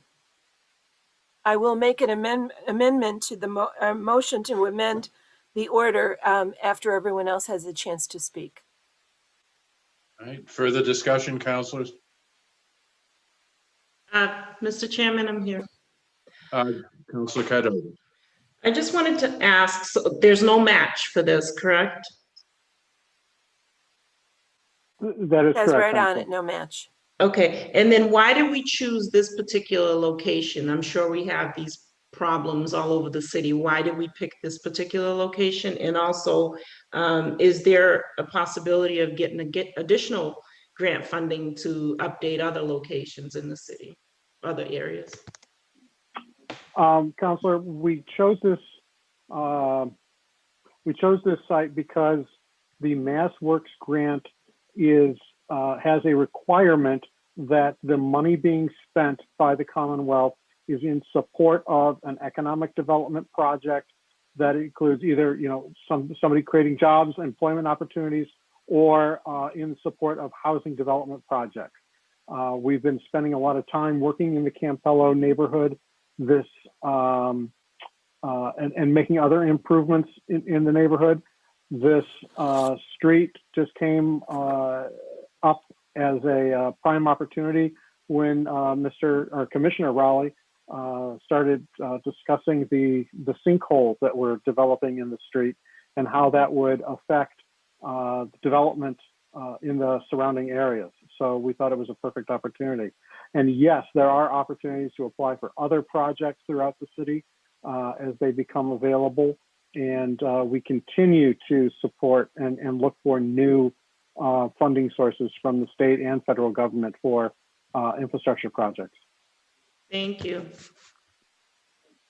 All set, Counselor? Thank you, Mr. Chair. All right, anyone else? Councilor Nicastro on your amendment. Thank you. I wish to move to amend this order where it says to City of Brockton Planning Department Mass Works Program Grant Fund. And I'd like to substitute to City of Brockton Department of Public Works Capital Projects Fund. Second. Thank you. All right, motion made and seconded. Does everyone understand the amendment? Any questions on the amendment? All right, we'll vote first on the amendment. Would the clerk call the roll? Counselor Azak, Yes. Counselor Cardoso, Yes. Counselor Cruz, Yes. Counselor Farwell, Yes. Counselor Lally, Yes. Counselor Mendez, Yes. Counselor Monahan, Yes. Counselor Nicastro, Yes. Counselor Rodriguez. Yes. That is 9 in the affirmative. All right, And the at this- amendment to the order is adopted. Is there a motion to recommend the item as amended favorably? Yes. I make that motion to recommend favorably as amended. Second. Second. Motion made and properly seconded. Would the clerk call the roll? Counselor Azak, Yes. Counselor Cardoso, Yes. Counselor Cruz, Yes. Counselor Farwell, Yes. Counselor Lally, Yes. Counselor Mendez, Yes. Counselor Monahan, Yes. Counselor Nicastro, Yes. and Counselor Rodriguez. Yes. The order as amended is recommended favorably. Thank you. Item number 7. Ordered acceptance and expenditure of the total grant award in the amount of $275,000 from the Executive Office of Public Safety and Security fiscal year 2021 Municipal Police Services Staffing Grant to the Brockton Police Department fiscal. Invited Troy Clarkson, Chief Financial Officer, Emmanuel Gomes, Chief of Police. Good evening, Chief and Mr. Clarkson. Chief Gomes, do you wish to give an overview of this? Oh, if I may, I could defer on that, specifically when this is personnel related on the grant part. All right. Mr. Clarkson? So thank you, Mr. Chairman. And as I noted earlier today, and this is a recurring grant, I did provide you a link to the governor's announcement, and you can see Brockton was among the communities with the highest amounts. So this allows the police department to augment staffing for a variety of purposes, and is a grant that has been received before. All right, councilors, any questions? Motion to recommend favorably back to the full city council. Second. Motion properly made and seconded to recommend favorably. Would the clerk please call the roll? Counselor Azak, Yes. Counselor Cardoso, Yes. Counselor Cruz, Yes. Counselor Farwell, Yes. Counselor Lally, Yes. Counselor Mendez, Yes. Counselor Monahan, Yes. Counselor Nacastro, Yes. and Counselor Rodriguez. Yes. That is 9 in the affirmative. Matter is recommended favorably to the full city council. Item number 8. Resolve, resolution to discuss funding for youth programs in the city. Be it resolved that the mayor of Brockton be invited to the next finance committee meeting to discuss plans for youth initiatives and programs in 2021 and how we are prioritizing these programs for the fiscal year 2022 budget. Invited Mayor Robert Sullivan, Emmanuel Gomes, Chief of Police, Michelle St. James, Brockton Police Department Grant Specialist, Michael Thomas, Superintendent of Brockton Public Schools or designee. Counselor Cardozo, you filed this, so you're under our ordinances would speak first. Do you wish to have a presentation from the parties who are present, or do you have questions that you'd like to ask in advance? Thank you, Mr. Chair. So yes, I sponsored this because this has been a very important topic in the community around what are we going to do once our youth are through this pandemic. We know that there are going to be a lot of issues around, their mental state, being in a home for a year without the support of their teachers and after school programs and summer camp. So I wanted to get a sense from the mayor of what our strategic plan is for the youth. I know that the mayor has been approached by several different organizations around this topic. And, I felt that it would be good for us to have this conversation tonight to show the community that we do care about the youth. We're prioritizing the youth. We care about, the fact that they've been home for a whole year with homeschooling, and what are some of our plans to address some of the issues that they may have, and honestly support the teachers that are going to have to take them back and bring them back with a lot of these issues that they may have. So I'd like to hear from the mayor and the other folks that were invited tonight and just get a sense of what the plan is for our kids. Thank you, Mr. Chair. Thank you, Councilor Cardoza, and thank you, members of the committee and chairman. I want to thank Councilor Cardoza because when we were talking about the CARES Act, Councilor Cardoza just mentioned how much pain and suffering is going on in Brockton. We're up to 388 loss of life in the city of Brockton because of COVID, and 11,627 total cases. And, I happen to be the mayor of the city of Brockton, but I'm a dad of 3 kids that have been home for for a year now, homeschooling. It's not normal. We are dealing with something that none of us as elected officials or as parents or as Brocktonians thought we would be. And as mayor, my role is to make sure that we can work together to provide resources for our young and old. in this case, the youth, which is the next generation. I was able to, once Councilor Cardoza filed this, I was able to do a Zoom with Superintendent Thomas, and Mike has joined us here tonight, and Troy Clarkson, the CFO, and Lenny Montero from Simbura, and of course, Councilor Cardoza. And I made a pledge on that call, and I'm going to make the pledge again today. We need to make sure that we provide resources for the youth. Now, the mayor's office and Mayor Rodriguez and previous mayors had this in their office. The Youth Council. I reinstituted the Youth Council under the effective ordinances passed by your esteemed body. So we have students right now that make up from Brockton High School, from the middle schools, from Spelman, from New Heights Charter and Southeastern Regional. But that's only one piece. In terms of my commitment for the youth of Brockton, we are committing dollars because we need to provide money that are going to help the youth deal with just so much that they're dealing with. So we are committing, and I am committing to come before you in the near future. As you know, when you passed the budget for this current fiscal year, there was projections in there. And then thanks to the leadership at Beacon Hill, we received $15 million that thankfully you put in the stabilization. So I'm coming before you in a few weeks with the CFO to seek an amended budget of the current fiscal year.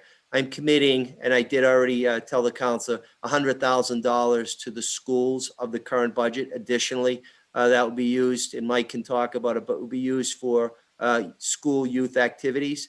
I will also ask respectfully for $100,000 in the mayor's office to create what I call a youth task force. What Councilor Cardoza said to me on that Zoom is 100% accurate. We have a lot of different organizations in the city of Brockton working for youth. A lot of people are replicating that, and we need to figure out how to streamline that so we get the biggest effective use. Working with Cape Verdean Association, Boys and Girls Club, YMCA, Simbura, there's just so many Haitian community partners. So I will be coming before you relatively soon for that. But then also for the next fiscal year, I'm going to replicate that so that previous mayors and subsequent mayors are going to be able to have a dollar line item if the council approves it for youth. Now, in terms of what we do for the youth currently in Brockton, COVID really put everything, unfortunately, in the back burner. So even though we hired youth last summer to work in our cemetery and our DPW, it wasn't magnified. We weren't able to have the youth summit that we wanted to have. We weren't able to really enhance the Boys and Girls Club basketball program that we sponsor, or the After Dark program that all of us have gone for many years up at Brockton High. I will tell you that the summer programs, because of the light at the end of the tunnel with the vaccine, I've already spoken to Corin Capiello in my office. I've already spoken to the fire chief and the police chief and the superintendent to figure out what we can do collectively as a community to help our youth. Because as Councilor said, they're going through so much emotionally right now that none of us as youth ever had to face. I will tell you that Manny Gomes, the police chief, is going to talk to you tonight about a cadet program that I am going to work with the council to put into practice going forward in the next fiscal year. I will tell you that Mike Williams, the fire chief, has a safe grant for education for youth about safety initiatives for fire. But at the end of the day, we need to figure out what we can do to maximize the potential for our youth. We have great boys and girls in our city, and we have great teachers and staff. But with the hybrid rolling out, March 1 for K, 6, and 9, not all of the boys and girls are going to be going back to school. It's up to the loved ones and guardians and parents. So we need to figure out what it is. Is it the maker space that we have at the library and enhance that? Is it dealing with conflict resolutions that doesn't exist right now really in a full capacity that we need to do with violence prevention through the DA's office? So I can tell you that from a dollar standpoint, I'm committing to that. And as a human capital standpoint, I want to work with the city council, with the school committee, with New Heights Charter and Omari Walker, with Louis Lopes at Southeastern Regional. We owe it to the boys and girls. A lot of them felt so much disappointment last year. And we were able to make amends somewhat by having a graduation at Brockton High. But really what's they're going through right now, none of us can even imagine, with loss of loved ones and loss of really the ability to grow academically and emotionally in a setting. So I can tell you, all of you councilors, that I'm committed, not as just the mayor, but as a dad, that we owe it to the youth. And as long as I'm mayor, I'm committed to that. And I want to thank Councilor Cardoza for filing this resolve. We also will be coming up with the, and Mike will talk about this, community center that we're going to be using at the Goddard School. It's a step in the right direction, but we need to do more. And we will get through COVID with the vaccine rollout.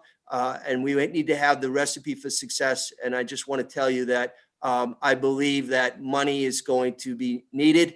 And I'm humbly going to ask to appear before you. And I hope that you'll agree that the dollar amounts that I'm committing will be more than appropriate. And we can add on to that as we move forward. I know that Chief Gomes and Michelle St. James has some information from the police, and also the superintendent has some information that he has done. But I do really want to thank Councilor Cardoza for this tonight, because it's just so important.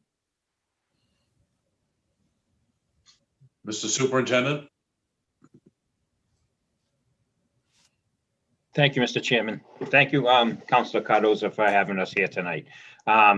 As we get ready to go back into hybrid, we're going to open our extended day programs again, our after-school programs again. We'll continue with our online tutoring program that can take place at different hours throughout the night to make it more convenient for parents. But it's important to note that through Title I, the latest CARES Act money, we received about $15 million that can be used through the year December of 2023. And that money is going to be used for helping students recover from the effects of COVID. And that means this summer, we're going to be running very robust summer programs for pre-K to 12. And that's for all students, special needs students, bilingual students, students that are in AP classes, students that are struggling behind grade level. They'll be all free. We'll be running transportation for them.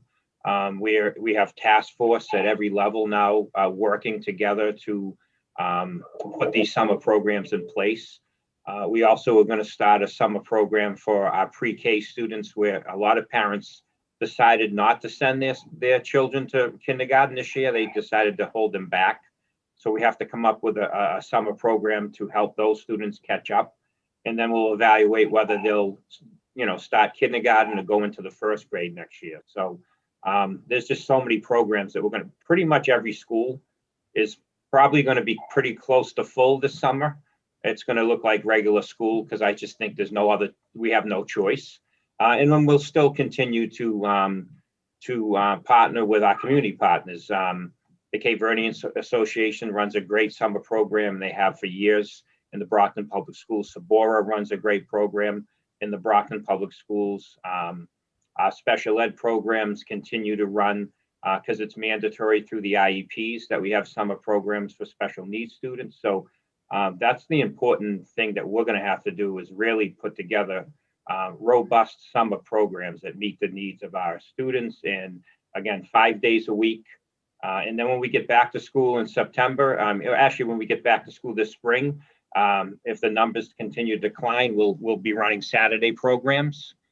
We want to run an April vacation program, again, depending on the numbers. And that would take us also into obviously our summer program. So we're looking forward to working with our community partners and continuing to do as much as we can for our kids, especially in this situation. Thank you. Ms. St. James?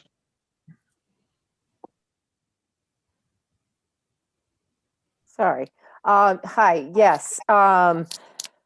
In terms of youth programming, Shannon never stopped. We kept going through the pandemic. We still had summer programs. They were a little bit different last year, but Boys and Girls Club still ran a summer camp. It was a hybrid summer camp, but they also did camp in a box, and they got out to the kids as much as they could. Kids Connect from Old Colony Y still ran their summer leaders program. Brockton Christian Mentoring Initiative went into a neighborhood park and had socially distanced evenings where they did community cleanup. They made rockets out of soda bottles. They did arts and crafts. They had Brockton police come and talk to the kids. So we kept going. And then when we planned Shannon for this year, we're very lucky to have a lot of very creative partners who have excellent contact and are just very diverse teams who can speak to all of the kids in Brockton and know what they need. So we designed a program that was COVID friendly, but they have backup programming for when the numbers do decline. So we still have street outreach going out. We still have case management. Safe Corners is in the neighborhoods all the time. They're at the Keith Center when that's available, but they're just also where the kids are. And they're still doing case management. They're still meeting with their youth. They're taking care of them. And then we have this summer, we're going to have Mass Hire, who managed to do a summer jobs program last year, mostly virtual. This year, they're prepared to do either virtual or in person. It will probably be a combination of the two. And the virtual includes both educational component, a training component, and work. And they get a stipend that equals minimum wage. So they're learning and earning, and that's great.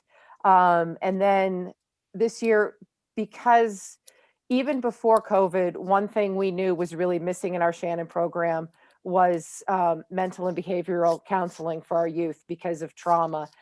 We've partnered with Family and Community Resources to have a dedicated clinician who will do individual counseling and group counseling, and also some educational groups about trauma, about domestic violence, just to help the kids understand and learn about trauma and how to deal with trauma, how to be more resilient. And then we're still working with BCMI they're going to do another summer program. They're currently doing a learning lab so that kids have a safe space to do their remote learning. It's at Trinity Church. They have this wonderful safe space where they have internet access. They have positive role models, so they get mentoring, they get assistance with their work. And then they have some enrichment activities after school.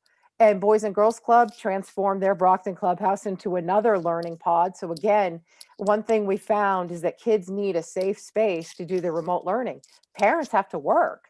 And so we've got kids going to these places. And then when schools are back in session, that's when we'll transition back to more traditional programming of memberships and after school programming and summer camp and all of that good stuff.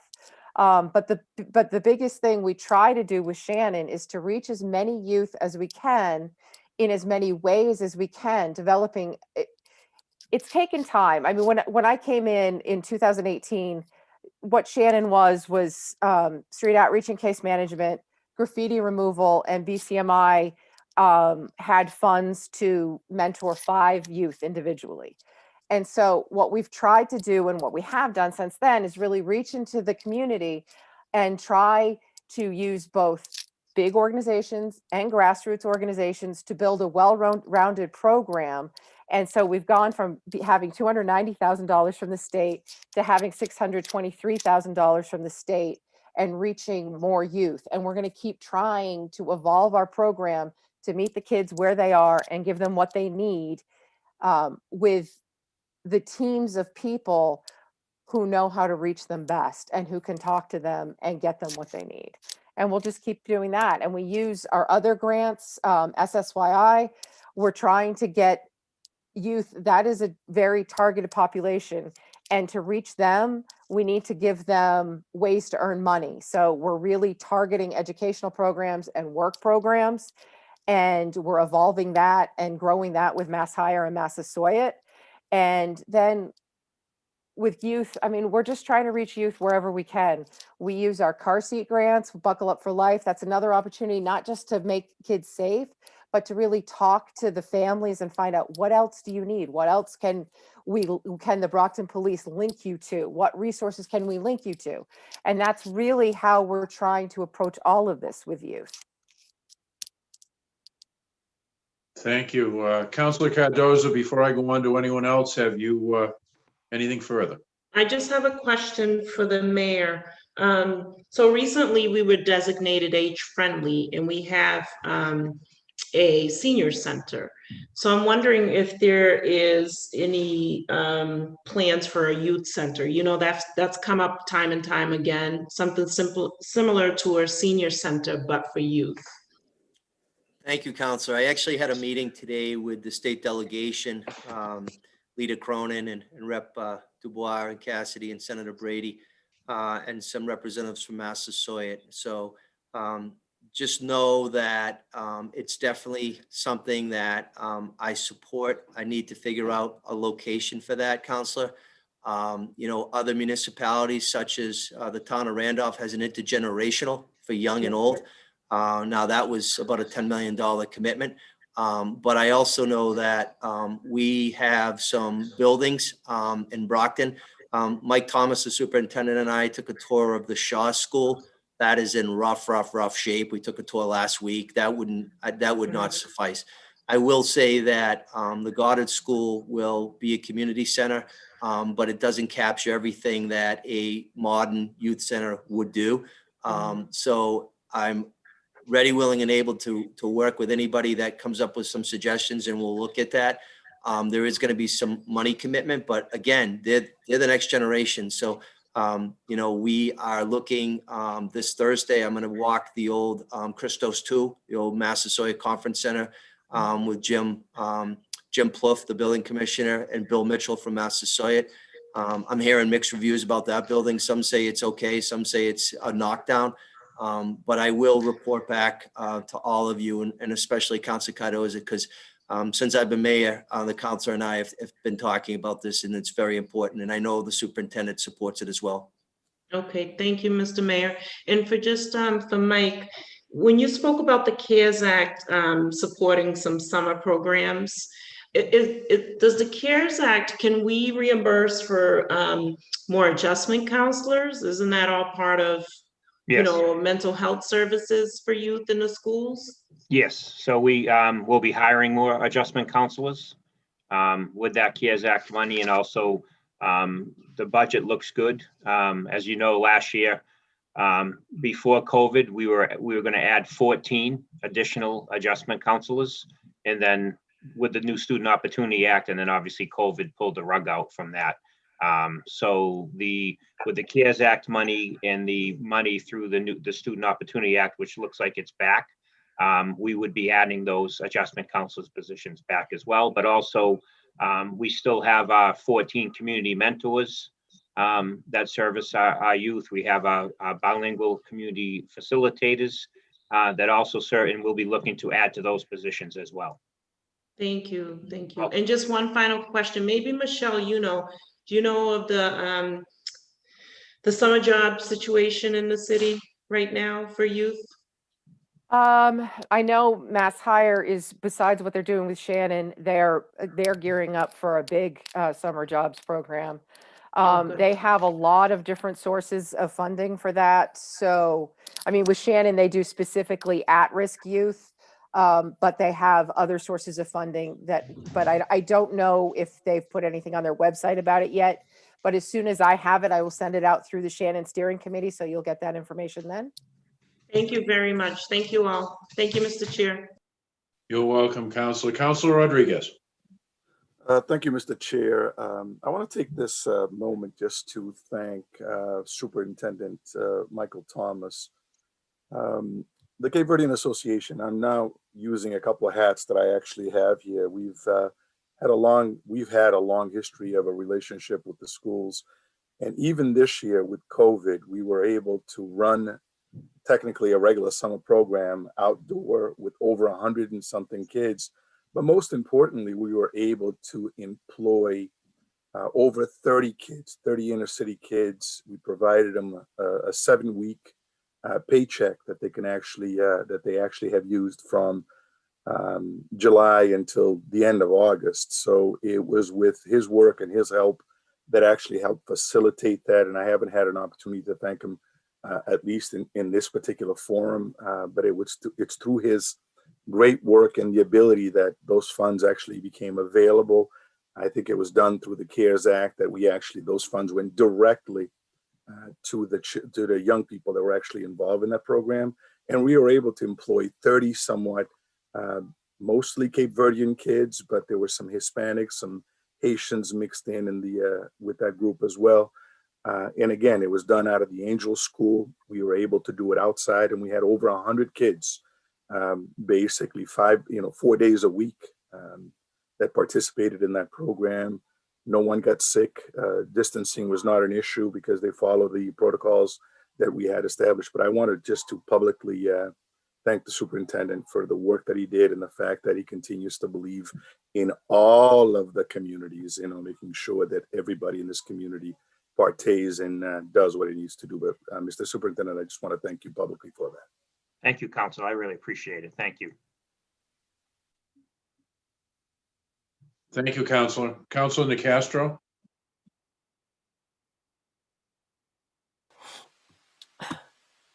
Thank you very much. I just want to say this has been a fine presentation. Thank you. I didn't know the depth of the programs that are offered between the school department and the police, and it's wonderful and it's encouraging, and it just sounds like you're positioning yourselves for the summer. There will be so much to do in the summer, so much to address, and I'm glad that you're getting ready, and that you will handle it. Thank you very much. Thank you, Mr. Chair. You're welcome, Counselor. Counselor Cruz? Thank you. Just kind of going a little bit on what Councilor Nicastro just said. First of all, I want to thank Councilor Cardoso for bringing this up. I know it's been something that she's been on since the beginning, but it's good to finally get us all sitting down. And that's actually something I'd like to ask the mayor to do, not till when COVID is finishing a little bit. It's obvious there's a lot of different programs going on. I mean, certainly through the schools. I mean, I know the Boys and Girls Clubs has a lot of things going on, the Cape Verdean Association. If you could run something once we can be in a room together for all the stakeholders to be, for instance, I've heard tonight about some programs I wasn't even aware of. We need to all know what's available to everybody, because we're the people that, and I don't mean just the council, I mean all of the adult stakeholders in the city, people from the Boys and Girls Club, people from the Cape Verdean Association, from the schools, so that we can have kind of a clearinghouse type of thing, so that when people reach out to us, or that we see issues, we can say, hey, this might fit for your kid. This, some things are just regular programs of BCB basketball. Every parent doesn't know about that. That I happen to know about, and Mayor Sullivan, I know you do because your kid's playing it, but it's available for other kids that may not know about it.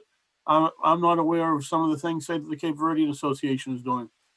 I don't want to have a Zoom meeting, and it's a waste of time, but once we're coming out of this, if you can put together I hate to say a summit because it sounds like just a lot of hooey in that case, but get us all together so that we can know and have, again, a clearinghouse and possibly a point person in the city that's aware of all the programs, because kids in general are behind the 8 ball anyways in this country.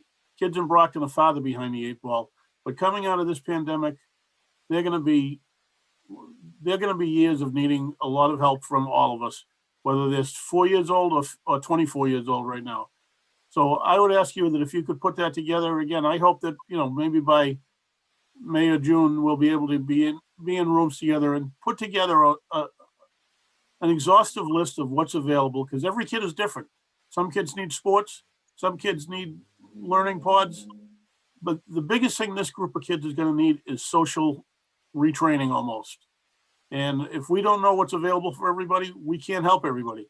So I would ask you to do that. And again, I just want to say thank you to Councilor Cardoso for bringing this to the, actually putting this in and bringing this to the forefront. Thank you, Mr. Chairman. You're welcome, Counselor. Counselor Azak? Thank you, Mr. Chairman. Once again, thank you for Councilor Cardoso for bringing this before us. I always say we have so many programs in the city, and as Councilor Cruz said, many people don't know about them. But our school department does do a very good job at letting parents and families know every year. I mean, COVID has really changed a lot of things, but every year used to print up a booklet with all the programs for the summer that the kids could participate in. And so there are things available to them, whether it's through the programs you mentioned. Don't forget our libraries and the Y. There's a lot of programs out there. So it is a good idea to bring maybe that information all together and make sure it's getting into the right hands. So, whatever we need to do to make sure that happens, we'll work with you, Mayor. I know it's not an easy job, but I think that's our problem in the city, is that we have a lot to offer. It's just not everybody knows about the different programs. My question, and this is maybe to Superintendent Thomas, I know that we did, before COVID, just actually not too long before it hit us, we did offer North Middle School as a youth center where there were different programs. I know at one point it closed, then it was open. Where are we with that? Is that still an option? Sorry, I work with the Oversight Committee. Where Councilor Cardozo was on that, and we're looking to move into the Goddard now that we had to reopen North for social distancing. So the Goddard, hopefully, as we move forward, and we've done some renovation over there in the first floor.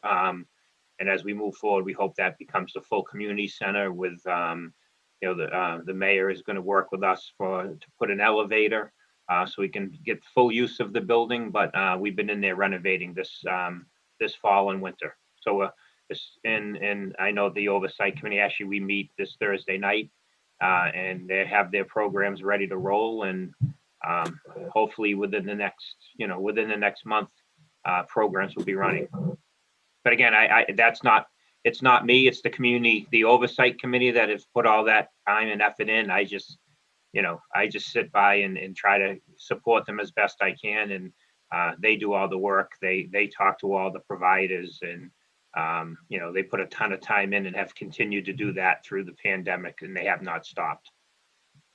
Thank you. And I think it's great that we've been able to offer the space as well, and to have it available for the students, for the kids in the city. Thank you very much. All set, Mr. Chairman. Thank you, Councilor Azak. Councilor Monahan. Thank you, all. Great one. I just want to say that I am very encouraged tonight. I've been watching these meetings. I'm mostly observing. I take it all in. If you have something to say, I'll say it. But I'm very encouraged tonight that we have all the players here, even the county commissioners we had tonight. Councilor Cardozo and Councilor Rodriguez, a lot of times when they're speaking, and they're speaking passionately, and sometimes they're doing it out of their hearts because they're seeing that so many times you can beat people over the head, but nobody listens sometimes. And it's a tough thing to, you get frustrated with it. But it's nice to see that the school department, the mayor, the police are all getting together, and actually we're going to make a little progress here. It's nice to see that we're looking into a community center for our children. A lot of these issues that we have are now going to be worked on, and I'm glad to see the mayor's office has stepped up, and like I said, Superintendent Thomas, the police department. I think they're all taking it, and now everybody's taking in what they've heard, and now they're going to act on it. So I just want to say I'm very encouraged. It seems that we've got, and I'm glad Tina got everybody together for this, because now I feel a lot better.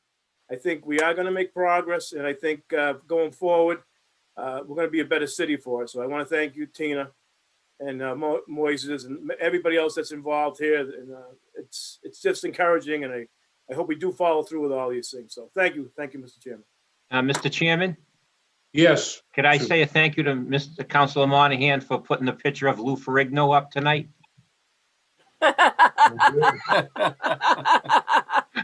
Superintendent, he's having flashbacks to his youth when he was. I got some other ones I'll put up there for you.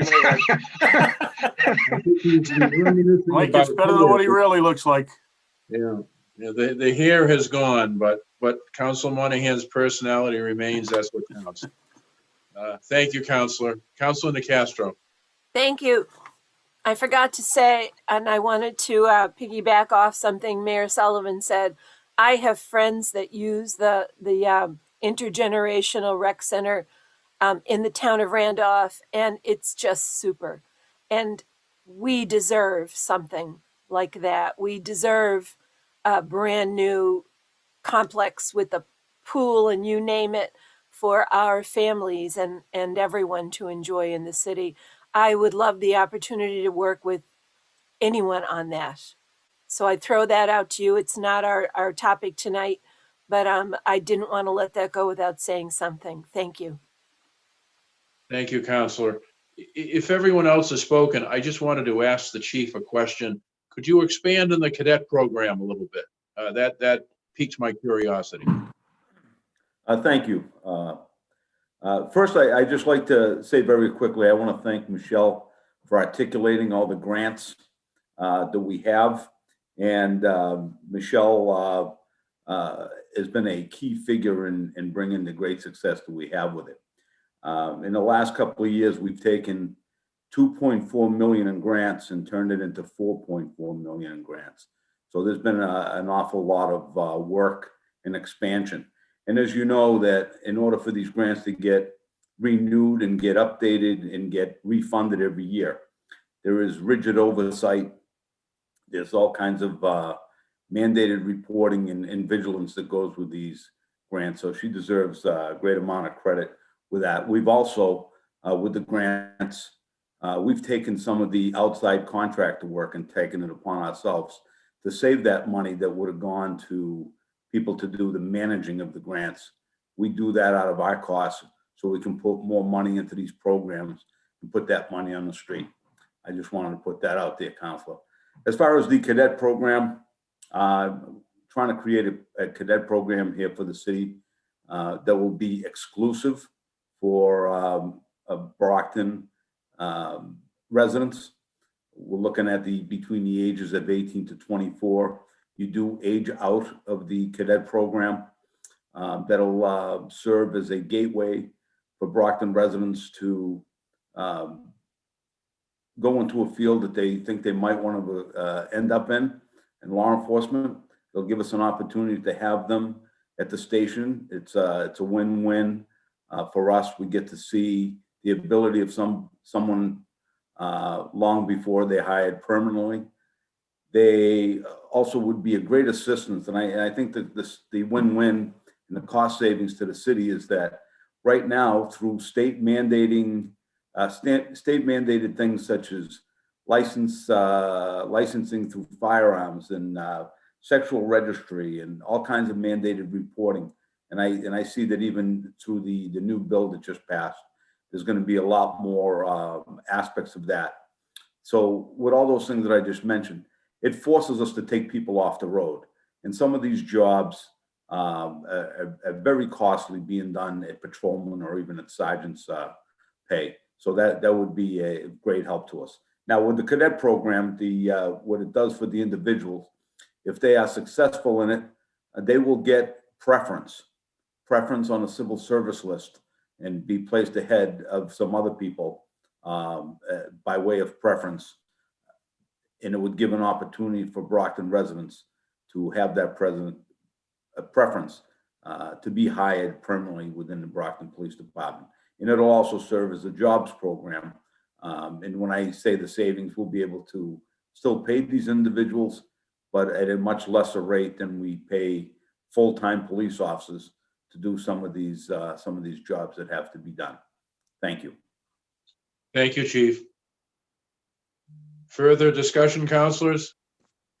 Motion to recommend favorably back to the full city council. Second. Motion has been made and properly seconded to recommend favorably. Would the clerk please call the roll? Counselor Azak, Yes. Counselor Cardoso, Yes. Counselor Cruz, Yes. Counselor Farwell, Yes. Counselor Lally, Yes. Counselor Mendez, Yes. Counselor Monahan, Yes. Counselor Nicastro, Yes.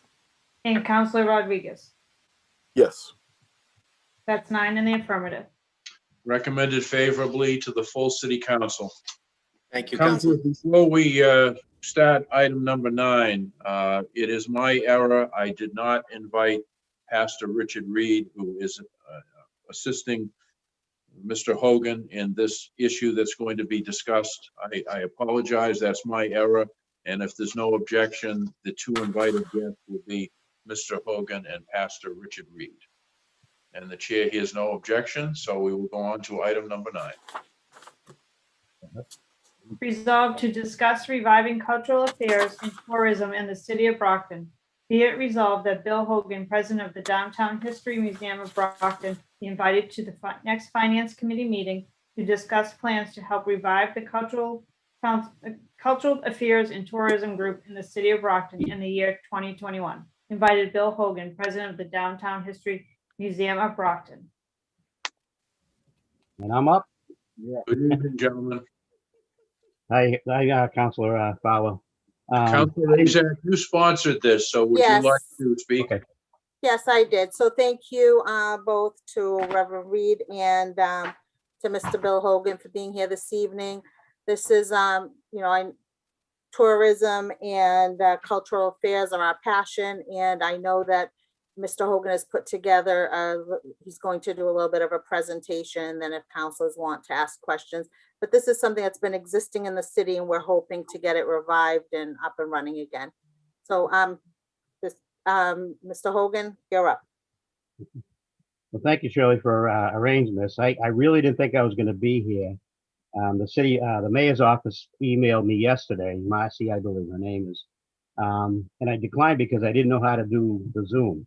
But Pastor Reed here, who's a friend of mine, arranged this. So we're sitting here in his office, which is actually a tourism stop in itself, as you know. It's the David A. Lambert Genealogy Library. So it's 899 North Main Street. So that's just a kickoff. And I want to thank Andy Beauregard also for helping me out here and getting everybody together. So I'm sorry, I'm not very technology savvy, even though everybody sees me on Facebook. I handle Facebook very well, but that's the end of it. So thanks for having me. The bottom line with the tourism, it's been happening in Brockton slowly anyway, with the success of Enzo Flats, and now we have the Milton Art Gallery coming, and Stacy Adams, the Historical Society, the Fire Museum, Fuller Craft Museum, the Shaw Center, the renovations going on, Campanelli.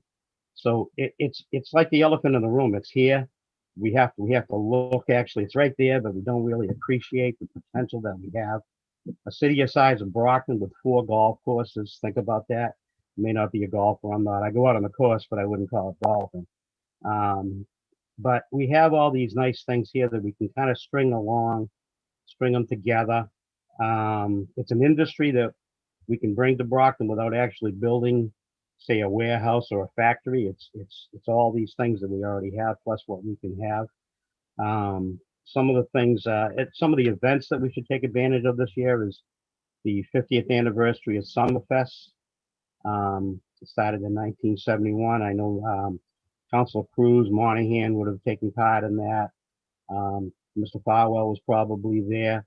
It was thousands of people came to Brockton to see the arts and Olympic games. And we have an opportunity to do that again this year. It's the 50th anniversary. Maybe tie the Little Red Schoolhouse area into it, the Rocky Marciano statue. Whether we can have Dale and the Duds here or some of the bigger bands, we don't really have a budget for that, but I think it would be a shame if we wasted the opportunity. So I'd like the city council and the school department, Mr. Thomas, to think about it, and I can meet with them personally sometime. So the tourism part, the things that we should be focused on is actually history and athletics. We take athletics for granted here in Brockton, and we've had success in City of Champions for forever and ever, as far as I can see. And another thing that we should really focus on more in Brockton is the history of Brockton. It's so diverse. It's not just the shoe museums, the shoe industry, excuse me. It's athletics. It's the Thomas Edison angle with lighting the fire station, the first one in the country to be lighted. I think everybody's familiar with the Edison. There is the railroad, which is huge, with the viaducts that we have downtown, the elevated line, I call it. We should have we'll have an opportunity soon, from what I understand. If we get this new police station in place, we'll have a vacant police station. Seems to me that's a perfect location for what I call a living railroad museum. It would be the train station itself, the ticket booths and whatever you want to do. I know it's not as big as it was years ago. It could be a restaurant. It could be a railroad diner. So we have an up, that's 2-3 years down the line. So we do have we do have an opportunity to really be a destination, a tourism destination with very little. I'm not going to say it wouldn't cost some money. I'm not going to say that much, but it would be less of an expense than you'd be surprised. We already have probably 12 to 15 what I call museum or art destinations in Brockton, counting the library and City Hall, bringing back City Hall tours by volunteers and the city and the mayor's office. There's a lot there. There's so much here that I could talk about. We should probably look into the possibility of a Marvin Hagler statue downtown. The perfect location would be Petronelli Way in Montello, looking at the old gym, somewhere near the Enterprise Block. I know they're coming up with the phase 2. I don't have a perfect location for that, but I'm just throwing these ideas out there. Mr. Cruz, him and I were working. We actually brought back, Shirley, I think you're aware of this too. We brought back youth swim meets to the Cosgrove Pool a couple of years ago. Jimmy, Consul Cruz came up with the idea of a swimming training facility there. Yeah, I was a swimmer in high school, believe it or not. It doesn't look like I was an athlete, but I wasn't too bad. It's a 50-meter pool, very rare. As far as I know, there's only 50 in the state. Some of the swimming facility clubs in the area, especially over in the South Shore, would be interested in probably renting some time out to train her in the early mornings. So there's I could be here all day talking about these things, but there's the possibilities are right there. I'll explain it this way. I used to be a courier making deliveries, and I read maps. I'm fascinated with maps. And if you just read maps, if you look down on Google Maps and you can see these things that are all lined up. Again, I'd have to have more of a presentation, a little more detail. But the bottom line, tourism is right in front of us. It's right there. And it's an industry that we could, I'm going to say the wrong word. I don't want to say neuter, nurture.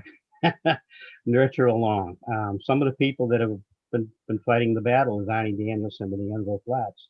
The people that invested in the Stacey Adams building, his name escapes me. So it is there. It's there. It's just a matter of putting together and getting the city behind it. That's about it. I think. Richard, anything to add to that? Or? No. No. And again, we happen to be sitting in a church. The churches should be let in on this. Businesses should be let in. We should be. I know we all get donations from the banks and the churches for our projects and things. But it'd be nice if we actually had the businesses involved with our events. Back to the Summerfest, the Little Red Schoolhouse comes up too. I guess there's some ongoing work maybe be done on that. That could be a focal point. That could be a place where we could meet about the tourism. If it can be renovated, it's in tough shape. I even walked around the other day. But that could be a focal point for the Summerfest. We could do it around that area with the Rocky Marciano statue. And, I actually have the ground plan for this. It's a matter of getting Mr. Thomas, if you're still on there, I would like to talk to you about that too. So that's about it, Councilor Hazek. Thank you very much. Thank you, Mr. Hogan. I know the goal of this, councils, the goal of this resolve was really to kind of revive the cultural affairs. There was always a committee. There was always tourism. We've always had these things going on, but kind of to revive it with the mayor's office. So I hope with this that we'll Mr. Hogan, we can stay in contact with the mayor's office, hopefully get the commission revived. And one of the big issues that we come across, we just mentioned it earlier, about what do we have available for our kids and our students. It's the same thing with tourism and cultural things that are going on throughout the city. We don't, there's so much going on, but not everybody always finds out about them. And I know when I was speaking to former Ward 5 Councilor Ann Beauregard, who helped put this together, we talked about possibly having these this committee come together to be able to create a common calendar for the city so everybody knows what's happening. So we're not all, so the calendar isn't, so it's a set calendar for the whole city. So there isn't multiple things going on and nobody knows about them. So it was kind of to bring everybody together, whether it was the Historic Society, as Mr. Hogan mentioned, or the, libraries, or something happening at the, for example, the Rocks. Hopefully we'll be out of COVID. We're talking as if, all this could happen, but when the time comes, so we can be prepared to really, emphasize on Brockton's culture, because we definitely have a lot of culture and a lot of interesting things. And maybe to us that live here in Brockton, we kind of forget about them. But I've seen a lot of people that oohed and ahhed about Brockton when they come in, because they know about our history. And quick story, I had students here that lived in Russia, and they were here. They were friends of our families, and I had, I'm trying to tell them all the great things about Brockton, and they're like, "Oh, Rocky Marciano." And so I took them, like it was 11 o'clock. We ran over to George's Cafe. This was a couple of years ago, to show them all the, the different pictures and paraphernalia. So we're well known. People know about us. Brockton is on the map. So I think this is great. If we have a lot of hardworking people that want to do great things, like Mr. Hogan, like Reverend Reed. So, I think we need to help them to kind of revitalize some of our commissions to really emphasize this. So I thank them this evening for bringing light to this. Thank you, Mr. Chairman. You're welcome, Counselor. Counselor Cruz. Thank you. I want to thank Councilor Razak for filing this, and Reverend Reed, but mostly I have to thank, I don't know when Billy sleeps, Billy Hogan. He goes 23 and a half hours a day, and he comes up with ideas that I think we have a tendency to sell ourselves short in Brockton. We have a lot to offer. For those of you that weren't around at the time, Summerfest was one of the biggest events in New England at the time. There were probably 100,000 people went through Brockton High property back in 1971 and 72 and 73. The high school had just opened. It was shortly after Woodstock, and there were a lot of arts festivals going on, but we had athletic tournaments. I ran the basketball tournament for Mr. Vanderstreet at the time. The track and field, it was set up much like the Olympics. The track and field, we had several world-class level athletes there. It's an amazing thing, and it would be perfect for where we are as a city right now, because what it did, it was a festival of athletics, arts, and crafts. But the arts that were there showed off the diversity of the city, and we're in an even more diverse city now. And a great way for people to come together and see that diversity is what a festival like this can be. It's not cheap and it's not easy. There are hundreds and hundreds of volunteers, but it was a phenomenal type of thing. And the other thing that really makes me think, to couple with what we just talked about, I was 17 at the time, 16, when I was told by Mr. Vanderstreet, who was my teacher, "You're going to run the basketball tournament." Billy was part of the swimming with Mr. Mark O'Reilly, I think and Brendan O'Neill. But it's a great way for the adults and the youth of the city to work together towards a common goal, to learn from each other. It would be an awesome thing to get going again. But all of these kind of things, these tourist things, we can't sell our city short. It's a great place to be, and as we should be preparing during COVID to come out of COVID. So I can't thank you enough, Billy, for all the work you do, and for keeping everybody in the city, just reminding them what a great tradition we have in this city of in your case, you do, I know, a lot of athletics, a lot of things, and I still can't figure out what you do with the snow clock every day, what that is, but I'll figure that one out on Facebook one of these days. But thank you for filing it, and let's not sell ourselves short. Let's get together, and again, as Councilor Razak said, same thing we were talking about. We do have a lot of youth things. We need more, but we need a clearinghouse so we all know what's going on, and can find the holes that we need to fill.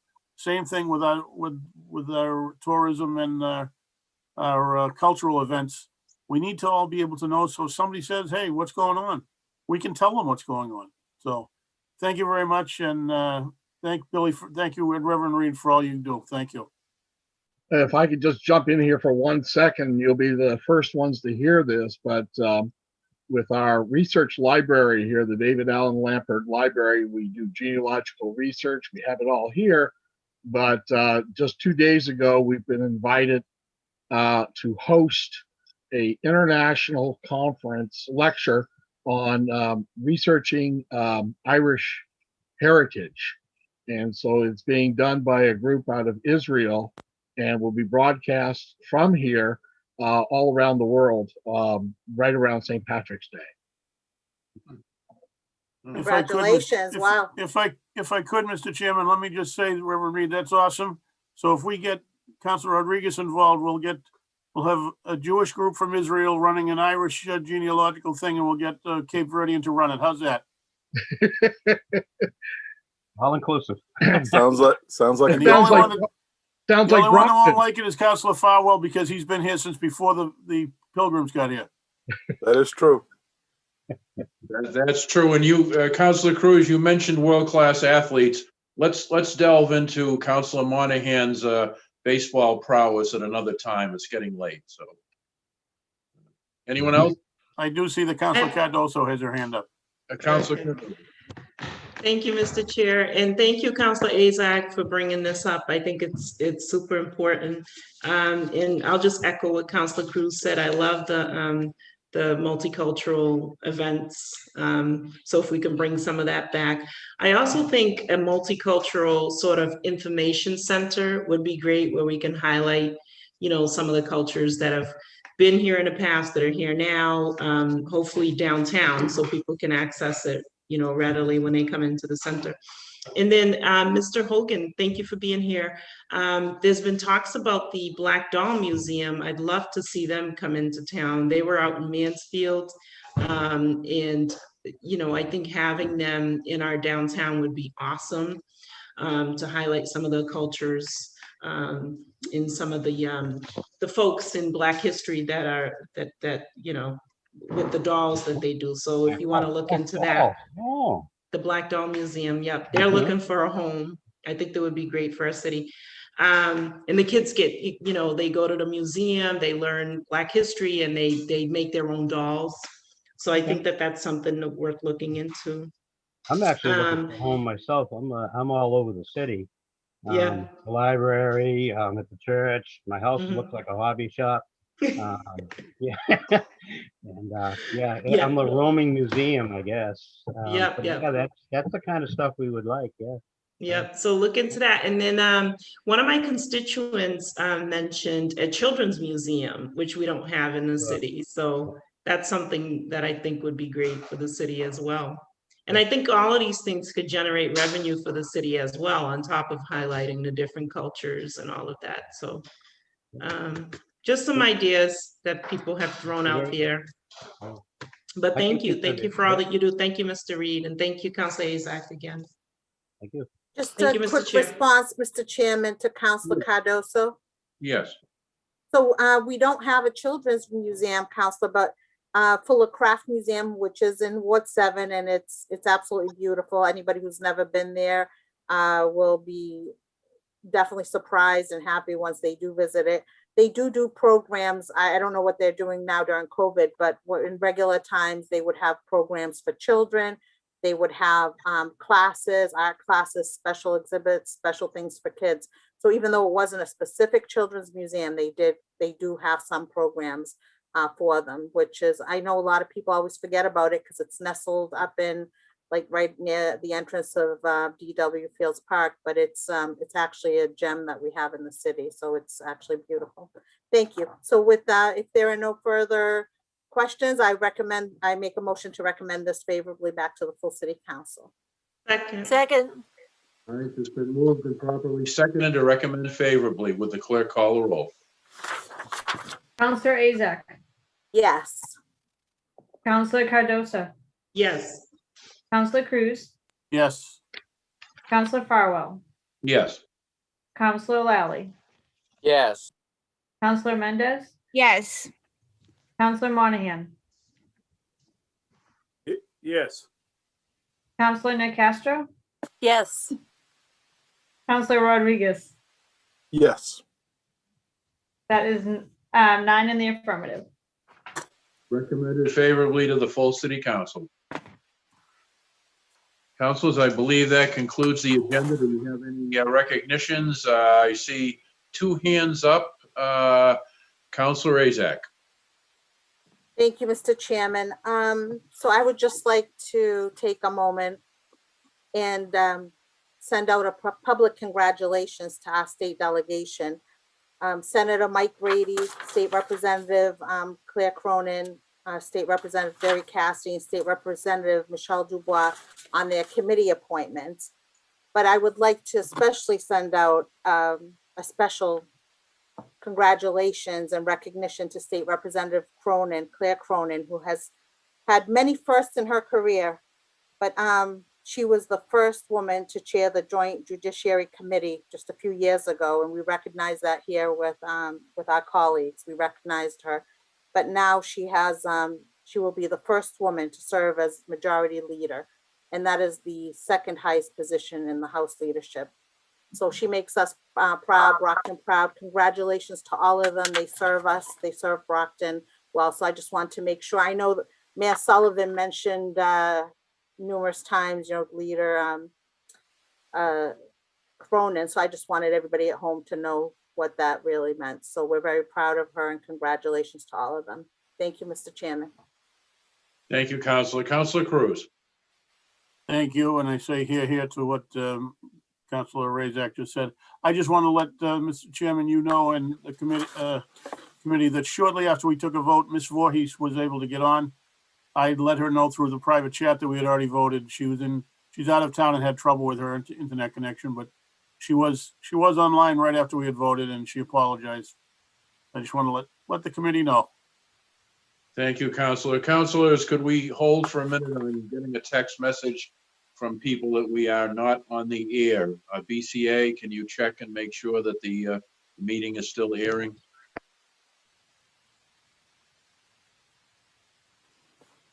Actually, Mr. Chairman, I don't see, oh, there she is. There's BCA. BCA, are we still airing properly?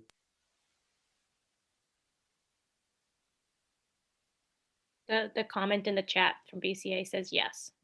All right, thank you. Councilor DeCastro. Thank you.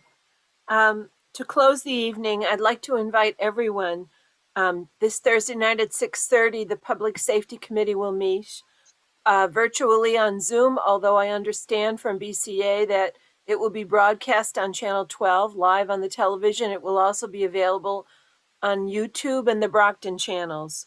We've invited Attorney Michelle St. James, who spoke to the Finance Committee this evening. She is the grant specialist for the Police Department. She will be appearing in front of the Public Safety Committee to discuss the various grants and other funding obtained to address city issues, including without limitation, crime prevention, youth services, gang violence, traffic safety, and in particular to forecast funding that will be available in FY22, if anyone can. And so you're all invited. The access information is available under meeting agendas on the city website. Get in touch with me if you can't find that. And I hope we do have an audience. Thank you. Anyone else? Councilors, two quick things. We do have a... Chairman, Councilor Cardoso's had her hand up, just so you know. I'm sorry. Thank you, Mr. Chair. Thank you, Councilor Azak. I just wanted to thank everybody for supporting the resolve that I put in tonight, and thank you for your kind words. I think it was a great conversation, and I appreciate all of the input. And then I wanted to say hi to Anne Marie. Maybe I missed it, but this is, I think, her first time here with us, and I hadn't met her in the past, so I wanted to say hello and acknowledge that, she's our auditor right now, our acting auditor. Is that correct? Yes, thank you. I did their meetings for years, but I'm very lucky to have Erin who steps in for me. Okay. But thank you. Well, welcome. Nice to see you. Thank you, Mr. Chair. You're welcome. Anyone else? All right, two quick things. We do meet next Monday, February 22nd, for a council meeting. And the other bit of information is that retired Fire Chief Kenneth Galligan is now head of the Brockton Historical Society. He's another individual who is completely dedicated to Brockton. I will tell you that the Historical Society could use some fundraising assistance, and I'm hoping that all 11 counselors will consider becoming a member of the Historical Society and making a donation. Ken is a super person and does great work, and I think we ought to support him. So thank you, counselors. If there is no further business, we are adjourned. Thank you all.